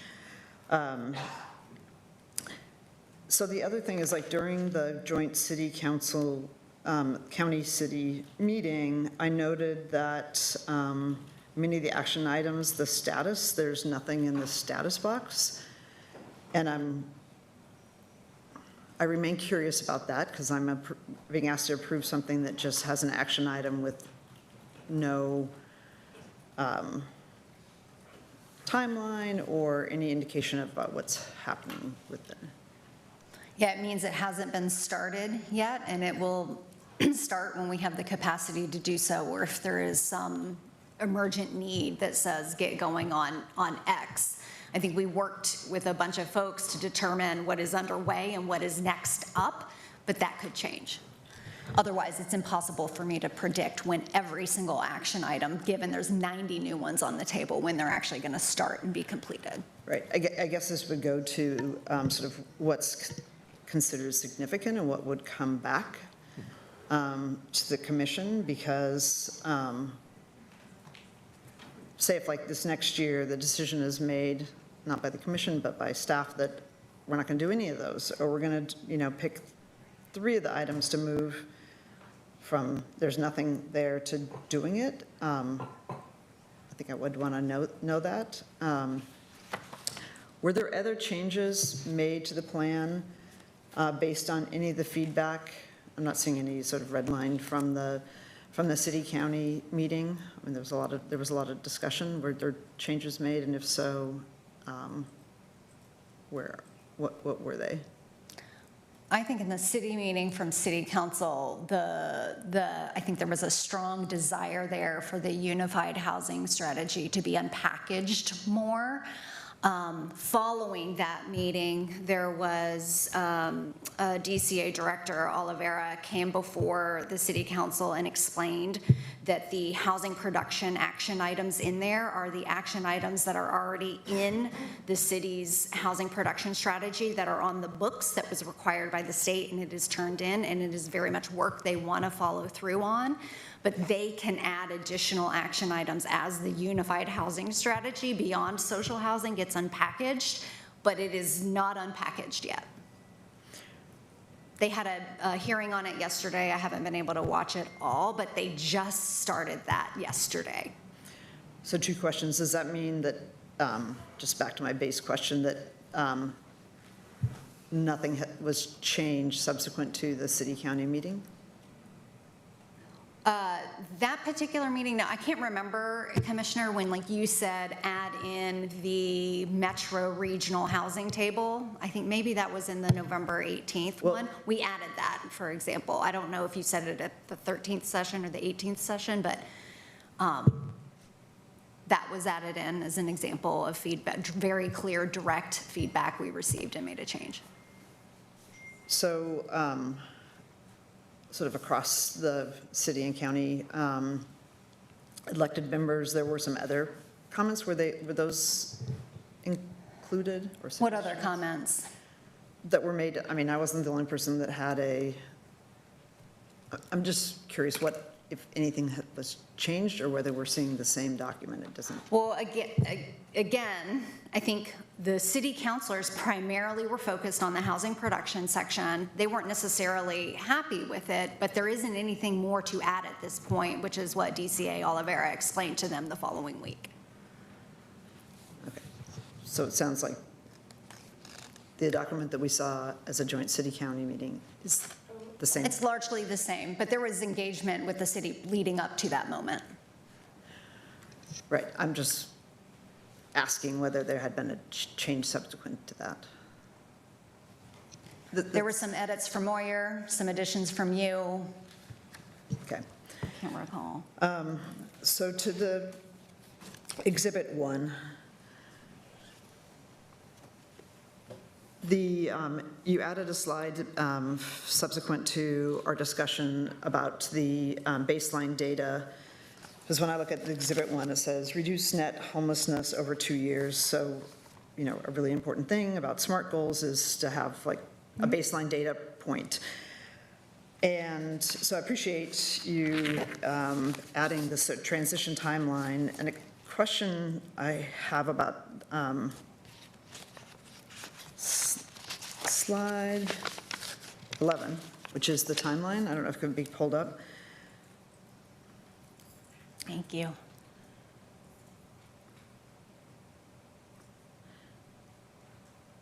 So this is just, I'm trying to reconcile when the baseline is going to be established, because that's what we're going to hold the system accountable to in terms of the KPIs.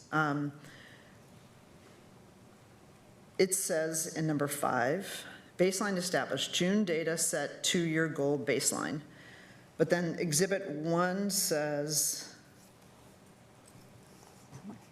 in the first paragraph after number 12, Yep. it says, these decisions will be informed and influenced by baseline data published in May 2026. So is it June data or is it May data? You want me to answer that first? Go for it. First, let me just say, I've been calling the May report baseline. That's probably been incorrect. This is why in this slide, and I think this is part of the confusion when we were chatting yesterday, Commissioner, let's just call the May report sort of the preliminary report that pulls data using these 12 new KPIs first. The baseline, what I think you're referring to when you say baseline is like, what is the data, the starting point when that clock starts ticking that we're measuring, hopefully downward, right? And that is June data. Okay. I think the exhibit should be reflective of that, because that's not what the exhibit says. And I understand your explanation, but it's not what we're being asked to vote on. And I think it should reflect that, because, again, the importance of key performance indicators is that we're actually tracking data, and your most important first data point is your, like, the baseline data point. And we have two different things that are being said. I understand what I'm saying is I understand your explanation. Yeah. I think it's right. I just think that's not, pardon? What would you amend? Like, how would you amend it? Maybe it's like the preliminary baseline data published in May 2026 and finalized in June, just so, I mean, this is about everybody getting on the same Yeah, I'm page. just trying to get to the. Yep. Does that make sense? If it's influenced by the preliminary baseline data published in May 2026 and finalized with the June data? So we do refer to June 26 in that sentence, so I'm just wondering if there's a way that we could tie in what's in June of 26 already to since we are talking about it, to tie that through in the second part of the sentence, maybe? Because I don't think it's incorrect to say that they will be influenced by the baseline data that's published in May. Do you want me to wordsmith? I'm happy to wordsmith right now. Do you want me to do it, or do y'all want to do that? I'm really agnostic on this. I think if it's helpful for it to say, and just add, and finalized in June 2026, and then continue the sentence, that's fine. Yeah.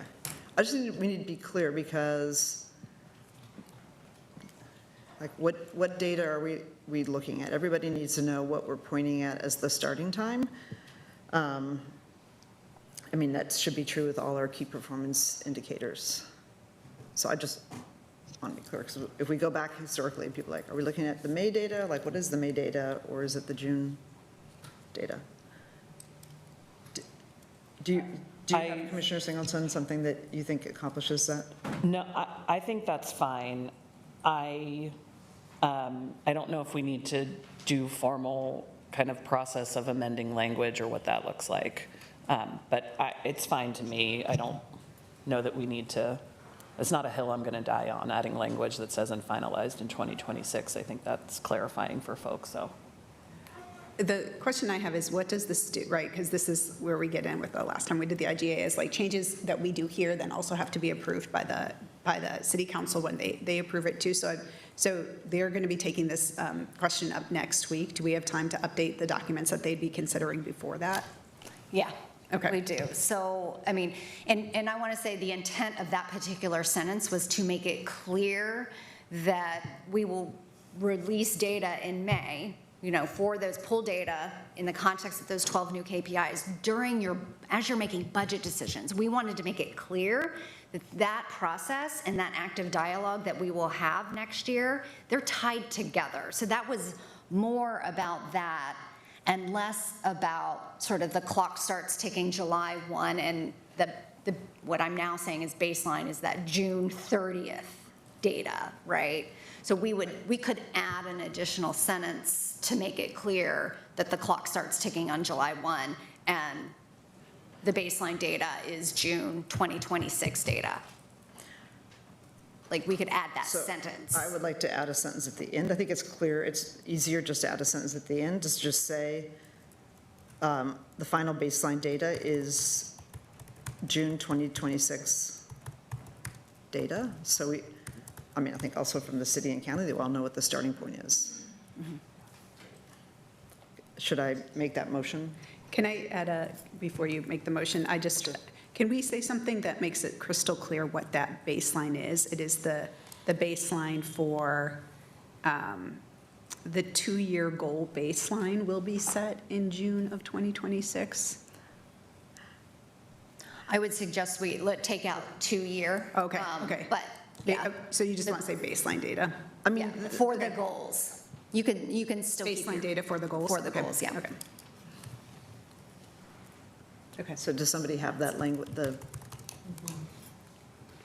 So I got the sentence is final baseline data for the goals is from June 2026.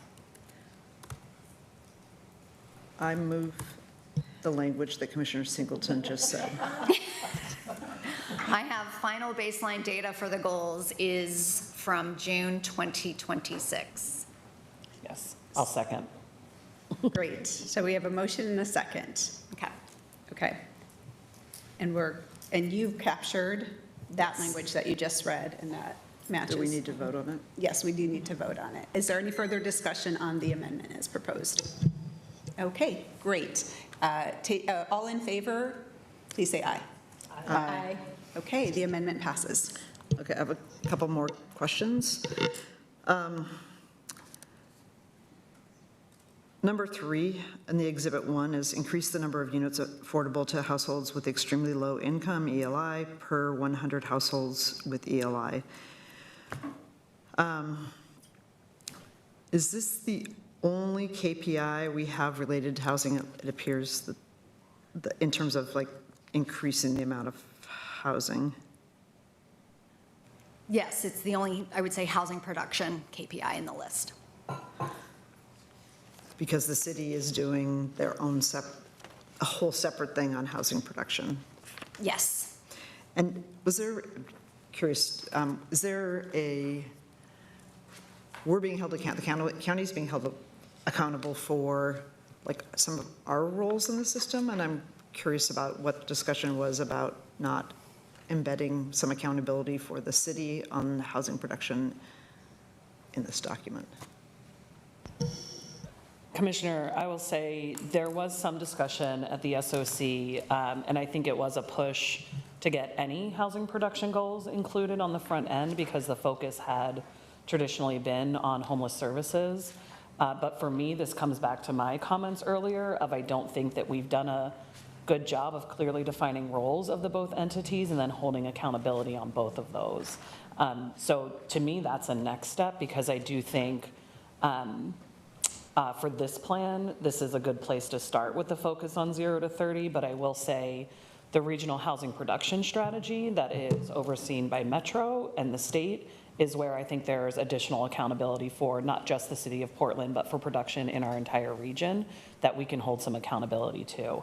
I, at some point, would love to have an IGA where we reference those bigger goals. I just don't think that that's what we're here to do today. Yeah, I mean, I will just say that I do think it's a missing piece from this because just my experience over the last 2.5 years is there's a lot of squishiness then about whose fault it is, about inflows and outflows, and this is like getting the clarity about, when there's complaints about, people aren't exiting out of, the county's not exiting people out of shelter fast enough or transitioning them to something.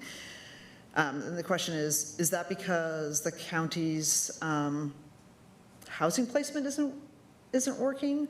Or is it because actually the city hasn't provided enough housing? And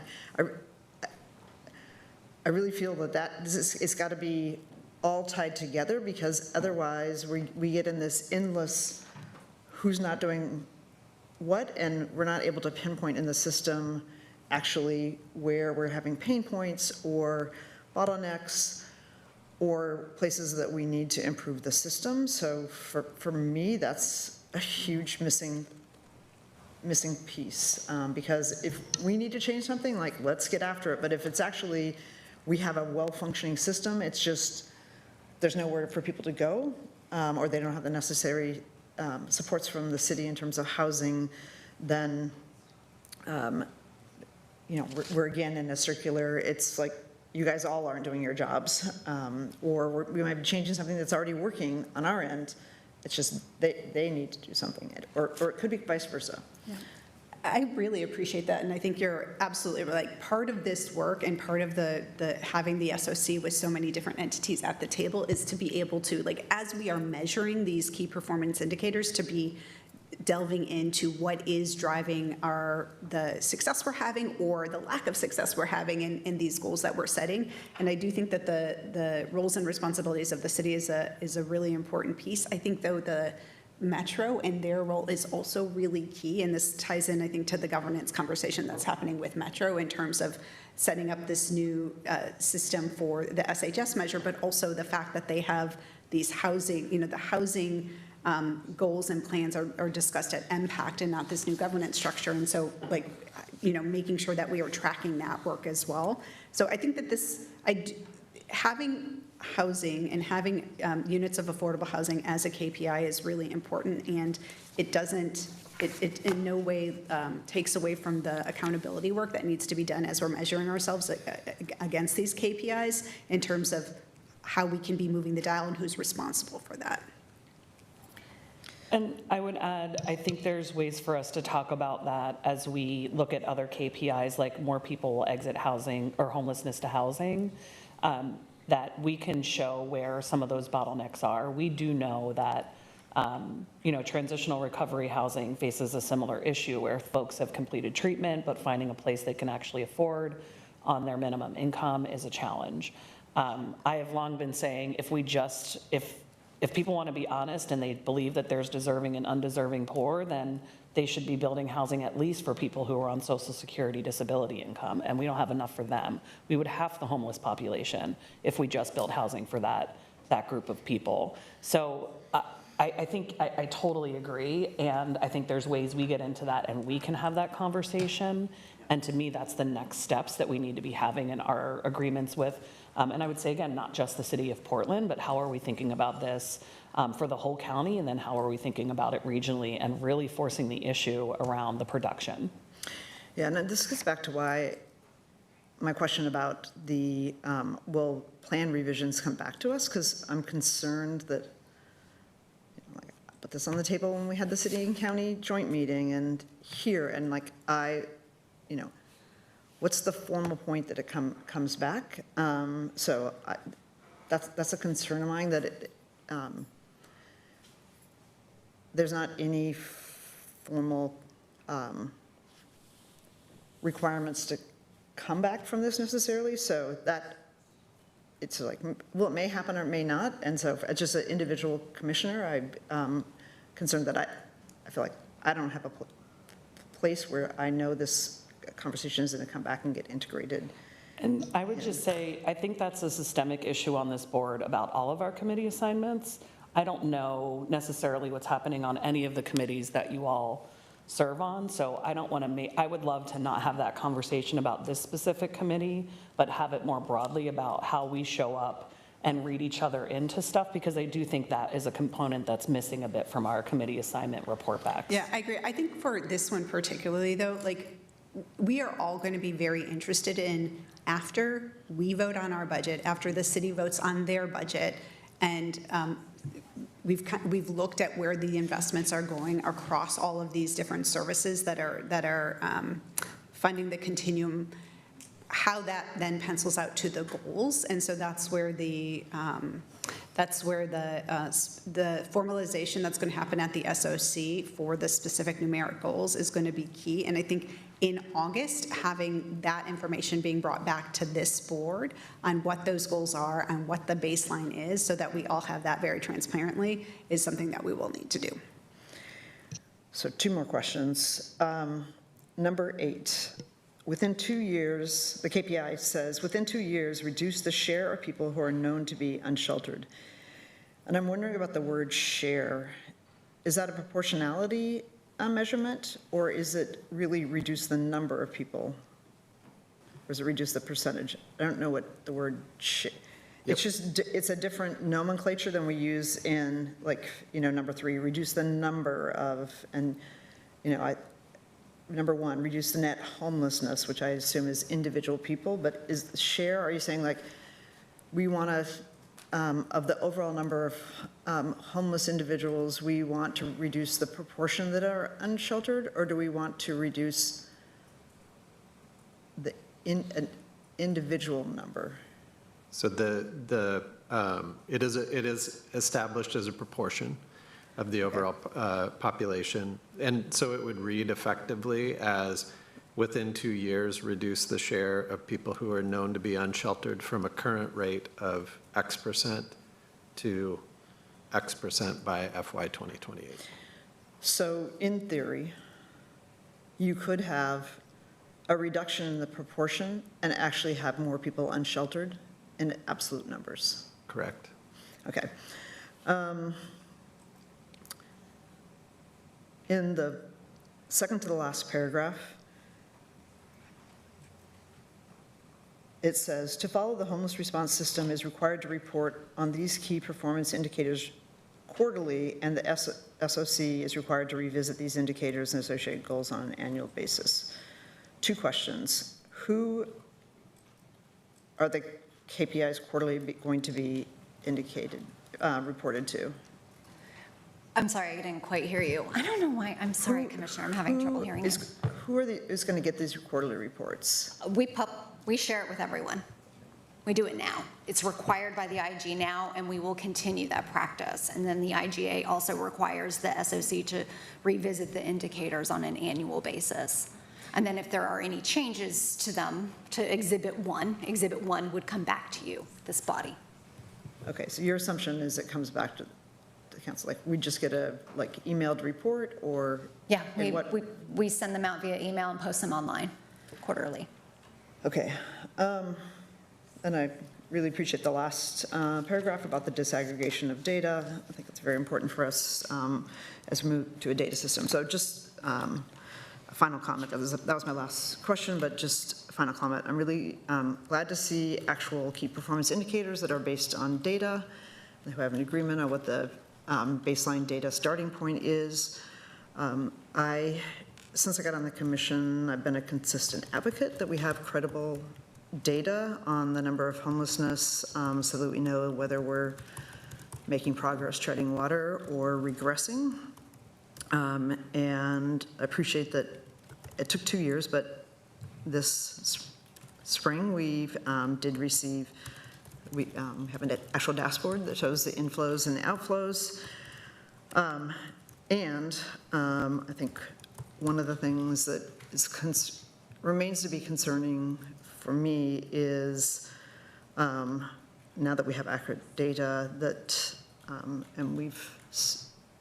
I've been part of several budgets where we've committed hundreds of millions of dollars, that the number of homelessness is still increasing. So the answer to the question that I was asking for 2 years of, like, are we treading water, are we making progress, or are we regressing,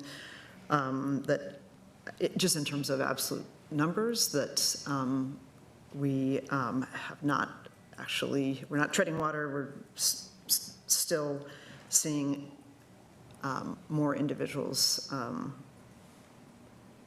falling into homelessness. And the exit's not surpassing the end, the outflow is not meeting the inflow. I'm going to say something that I said at the very beginning when we were asked to approve the original IGA, and it was a close call for me on the original IGA to support it. I supported it because of the community sheltering strategy that I had worked on in partnership with the city that was sort of embedded in the initial work. But the issue that I had was, at the time, and I still have it, is that we set the key performance indicators, and then the actual goals are being set by another body. And I don't agree that that is a responsibility. I believe it's part of my commission responsibilities to be setting goals, and while we can, we do vote on the budget, which should influence the goals. The reality is that doesn't set the goals. And I believe that's, from my perspective, a commission responsibility, not something that can be delegated to a subgroup, actually, of elected leaders. I think we have the responsibility to set goals for the system. I'm not supportive of the structure in terms of how those goals will be set. I think it's very positive that we have key performance indicators, but frankly, the goals are super important. And this system has another body, including unelected individuals, making those decisions. And I feel the community and the public rightly should be holding me as an elected official accountable for our goal setting. So I'm not going to be supportive of this, and it's, like I say, it goes back to the original IGA and how it was structured. And that's not a reflection of who serves on either the city or the county commission, on who serves on that. I just don't think it's a delegated responsibility, because we'll be held accountable. Okay, thank you. Commissioner Jones-Dickson. Yeah, great. Thank you, Chair. And I agree with a lot of things that my colleagues have mentioned. And thank you, Jillian and Ryan, for the work. And shout out to Anna and Zach as well. I really appreciate just the focused just framework and timeline. It's going to be extremely helpful for us as we continue to facilitate the conversations on in District 4. And I'm assuming it's implied that since Mayor Stovall is on the SOC and Laura, they're reflecting the needs of the district, and that will help to inform just the goals and the KPIs and such moving forward. So it's helpful. I think it's going to be helpful for us. Actually, it will be helpful for us as well, because we'll bring forward recommendations over the coming months, and I'm supportive of the work that you've done thus far. So thank you. Yeah. All right. Any other? So we have made the amendment, done that. No public testimony. I think we're ready to vote. Tasia, can we have a roll call vote on R5 as amended? Commissioner Moyer? Aye. Commissioner Singleton? Yes. Commissioner Brim-Edwards? No? Commissioner Jones-Dickson? Yes. Chair Vega-Peterson? Aye. The amendment is approved. All right. Thank you. That's great. Thank you. So now is the time on our regular agenda where we have space for board comments on non-agenda items. So I'll open it up to the board to see who has things to share. Wait, did you not? I always do. Okay. Commissioner Moyer, you're green first, so you're welcome to go. Okay. Today's budget votes are a demonstration of the very serious issues that Multnomah County is facing in regards to meeting the behavioral health needs of our community. I had mentioned in the past, and I'm now ready today to circulate a sign-on letter. I hope that you will consider signing it. I am also going to ask Portland City Council members to sign, which is to the governor and the Oregon Health Authority related to our desperate need to be allowed to enroll individuals who experience severe persistent mental illness and need additional supports to be able to successfully remain housed and supported in the community. Specifically, I am calling on the governor to allow Multnomah County to enroll individuals in the 1915I and 1915K Medicaid programs. They are both long-term care programs, which means this is not medical support. It is case management and wraparound support services that allow people to show up to doctor's appointments, to have medication management, to be transported to whatever resources they need to access, can also help with things like personal care when that is a challenge for individuals, but it is tried and true services that have kept thousands of seniors and people with other types of disabilities successfully in community and not in more expensive or restrictive environments. So I will be circulating that today, and I hope you will join me, because I really, really think in order to accomplish what we just voted on, we need to leverage all available programs and services in order to bring people the level of support that is most necessary for their independence and success in housing. So I don't know how else to ring a bell. This letter is not a first conversation. It is, we're definitely well into the double digits number of conversations related to how important it is that individuals who are legally entitled to these services get these services. And I do not understand why in the world the state is obstructing this when this is by far the most cost-effective way of supporting people in our community long-term. So I hope you will join me. Thank you. Thank you, Commissioner Moore. I really appreciate your leadership on that. Commissioner Singleton. Thank you, Chair. We are facing very unsettling and unpredictable times with the constant flurry of attacks from the federal government, the climbing cost of living, and stagnant wages. It feels like every day there is a program gone or another man-made crisis that families have to weather. Because of this, it is easy for us to be on edge, to be quick to think the worst, and to be stuck in a state of hypervigilance waiting for another onslaught. Even now, earlier this morning, ICE took 2 more people from my district.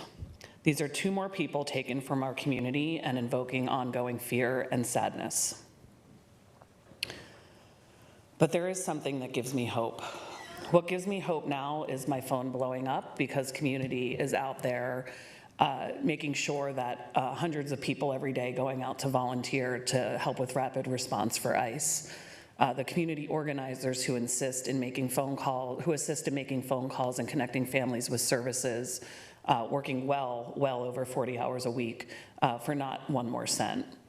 For our mental health providers, particularly in our schools, who I've had the opportunity to speak with, who despite their uncertainty in their lives show up every day to help provide a sense of stability for our children. Our community is one that shines even in darkness, and in the face of ugly bigotry, we respond with beautiful and sometimes silly love for each other. We will be embarking on conversations in the coming weeks that are touchy subjects because of how invested people are, and we want to see each other thrive in these programs and do change the lives of the people we know and care about. We've been talking about deflection. We'll have another session on preschool for all. We will be bringing sanctuary policies and budget modifications. We've been talking about the Sobering Center, budget forecast, and more. And I bring these up because I know we are collectively in a protective mode.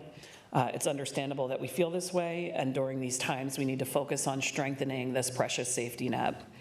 I look forward to asking questions and coming up with policy recommendations to improve these programs, and really look forward to working with you all as colleagues as we move forward this really critical work. A couple of events I want to share. Tonight I'll be at the NAMAC holiday celebration. The theme is Generations of Greatness, Building Impact, Creating Legacy. And I want to thank Maggie Chavez for making the time to attend and table this event. She will also be receiving the We See You Award, which acknowledges individuals for their contributions, involvement, support, and positive impacts with NAMAC and its mission. For those who have not had the chance to work closely with Maggie, this honor is well-deserved. My team and I have enjoyed working with her for Black Business Month, providing support for my workforce table, and making improvements to our procurement policies and programs for our diverse business owners. And her continuing to fight and do this work despite the national conversation about DBEs. I hope she feels the love and honor for all of her work, and I look forward to cheering her on tonight.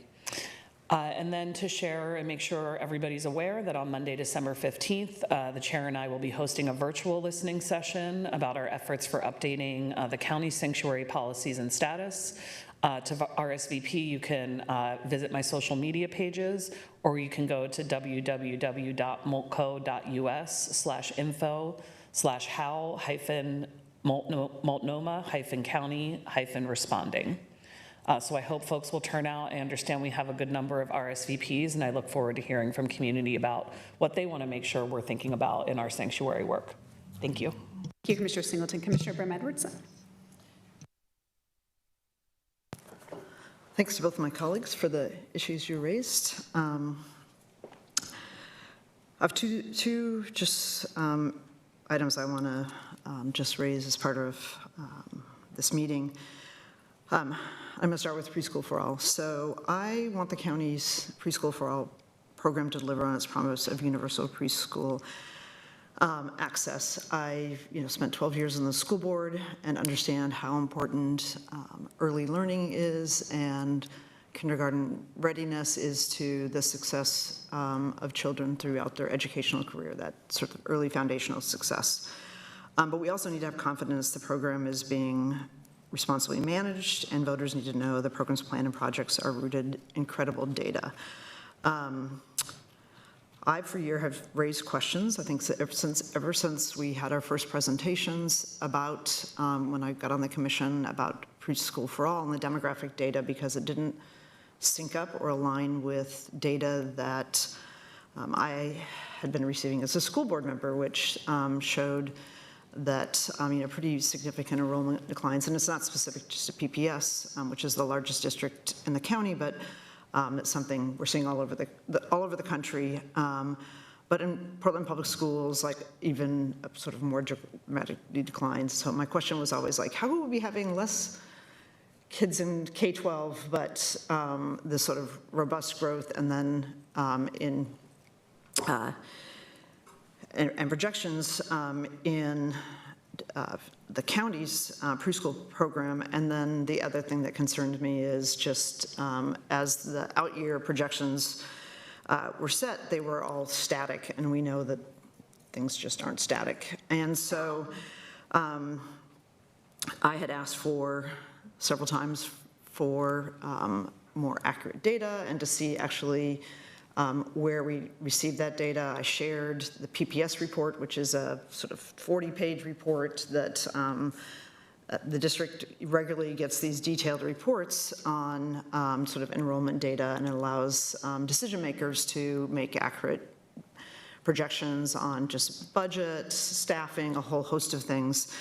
So I'd shared that, and the response I got back was that the data from the county was accurate and current. And as we all know, yesterday, huge surprise, and this isn't just a minor correction, to see almost 4,000, the new projections having almost 4,000 fewer projected students to meet the sort of universal standard was really shocking, because for 2 years we've been making decisions, I mean, frankly, based on inaccurate data.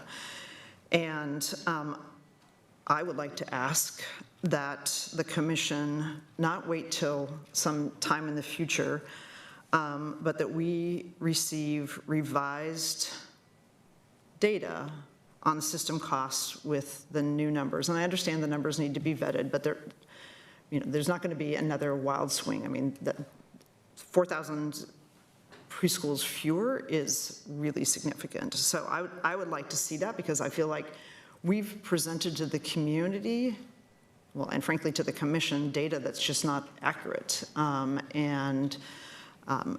For us, if we want to have a system that provides universality and is sustainable, it needs to be based on a foundation of credible data. And I mean, I also think the community is going to ask that, especially when we have a very sizable amount of money sitting in contingency. So I'd like to request that. I think it's the bare minimum, because what we have sitting out there is projections that aren't based on credible, what turns out to be not credible data. Second, I also want to share my concern about a news report about a recent arrest at the Central Library of an individual who's alleged to have abused a minor. The first I heard about it was from the news report, and as we know, there's been sort of ongoing concerns about the Central Library, and I would like to have information shared with the commission on sort of like what we knew, what happened, because to read it in the news report and to have the community also reflecting on, we've spent a significant amount of time conveying to our community that we're taking steps to increase safety at the Central Library, that to have this just sort of come out as a news report it's pretty concerning to me as somebody who has answered a lot of questions over the last 6 months of like, is the Central Library safe? So this is a request to the chair and staff for more information about that. And I don't want to jump to conclusions, but like I say, all I've got is what is in a news report. Thanks. Thanks, and we will definitely get some more information and share that as we can have information to share more on that. Commissioner Jones-Dixon. Hello. Yes, I was looking at the report because I wasn't made aware of that. And our libraries are safe. I spent 2 hours at the library working yesterday. But thank you for bringing that up. Just a few things to share. Looking forward to the Monday conversation. So thank you, Commissioner Singleton and Chair, for facilitating or hosting that meeting, and Salome and Garrett for your work around our sanctuary policies. This week, I was invited to participate in I serve on the Lipsick Juvenile Justice Roundtable, and they shared about the Family Engaged Case Planning, the work that they're rolling out, and the grant that we received to do that. So I'm looking forward to us hopefully supporting that in the budget moving forward. So shout out to Director Pena and Dr. Armstrong Romero for your work and engaging in the invitation to that. I think that's going to strengthen our system and improve our outcomes. At the center of it is developing case plans with families and support groups. So looking forward to seeing how that rolls out throughout the rest of the district and the county. Also this week, I presented or I spoke at the Oregon Farm Bureau Convention. It was the first time in decades that they hosted the convention here in Multnomah County. I let them know about just our focus around food systems and the reestablished partnership with OSU, the extension program, and how we use food to improve the health outcomes for those that are here in our district, and that we see them and notice them, and we're looking at continuing the partnership and our mission to build America's favorite county. And lastly, I appreciate your point that you brought up as far as us reporting out on our just our committee assignments. I serve on the Future Vision committee assignment through Metro, so I don't have anything to report out right now, but going into the next year, look forward to working with the chair on figuring out how do we roll that into our year. So that's all I have for D4. Thank you. Thank you, Commissioner. Yeah, so I had a couple things that I wanted to share. So Commissioner Brim-Edwards, I appreciate your comments about the updated demographics. I think that part of the work for the tag going in was to look at demographic information to help inform recommendations that might be coming towards the board, and that was why the past practice of working with the PSU, which is the demographer, I think, of the state, but really looking at all of the different data sources to make sure we have the most accurate information as this board makes decisions or as recommendations are coming forward is incredibly important. So I appreciate the updated numbers. I also, though, wanted to share an update that came from our interim DCHS director, Rachel Pearl, and she shared this out with the board in that around the milestone of expanding early learning opportunities for children and families in Multnomah County. So for the next school year, we have 7,460 seats allocated across 192 providers who are operating 364 sites. And that's including 66 new providers who may join Preschool for All this next calendar year. So this is all for September 26. We know that each Preschool for All seat provides a massive economic relief for our families, and that it equals for about every Preschool for All family in Multnomah County getting about $18,000 annually for the average child care costs per child. What that seat allocation actually means is that there is a strong demand and enthusiasm for Preschool for All across the community and across providers. This helps us retain our commitment to serving more culturally diverse communities, and it increases the support and continued growth for smaller community-rooted family child care programs. So all of that is seen in the numbers. We know that the allocations of seats, that number might change as providers make final decisions, as we have folks who are put into those seats. But I think that compared with that additional seat allocation is going to be really important because as we're ramping up more quickly, we are going to be also spending dollars more quickly. And so that, I think, taken into consideration with changes in demographics, information are things that this board has to consider, that the preschool and early learning division has to consider. And so that will all be a part of the conversation that we have going forward. And again, that is for me why our ability to do everything we can to be reaching universal access and making sure that we are accelerating that as quickly as possible and making improvements to the program as we go along and using the best data we have. And I think the demographic information specifically is it's good to have this information. It really changes what things look like in 2030, that universal number. That doesn't necessarily mean that but I think it's also important to look at what the projections are each year along the way to universal access, because that we know that in 10 years or in 5 years, the demographics can look one way, and as we go along the way, those numbers are also changing from year to year. So I want us to have a really full picture as we're making decisions over the next months about the program. I want to thank our community for showing up to the Genocide Victims Remembrance Day vigil that happened on Tuesday. Thank you to Commissioner Moyer and to Councilor Canal for giving remarks. I know that the room was packed, and it meant a lot to those community members who survived genocides to have that platform and supportive audience to share their stories, and to know that Multnomah County recognizes them and cares about that experience. There were requests to make this an annual event, and so I know my office is going to continue to support those efforts. Yes, I thank you, Commissioner Singleton, for talking about the listening session that we're going to be having on Monday. I'm really looking forward to that. And so, yeah, folks can sign up on that webpage that was shared, as well as more information on social media on my channels as well. And then the last thing I wanted to say is just happy birthday to my mom. It is her birthday today. She has been an amazing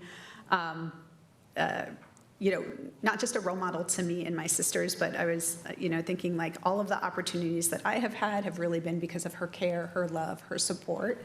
And I just want to give a shout out to her today. So with that concludes today's regular board meeting. There being no further business, we are adjourned.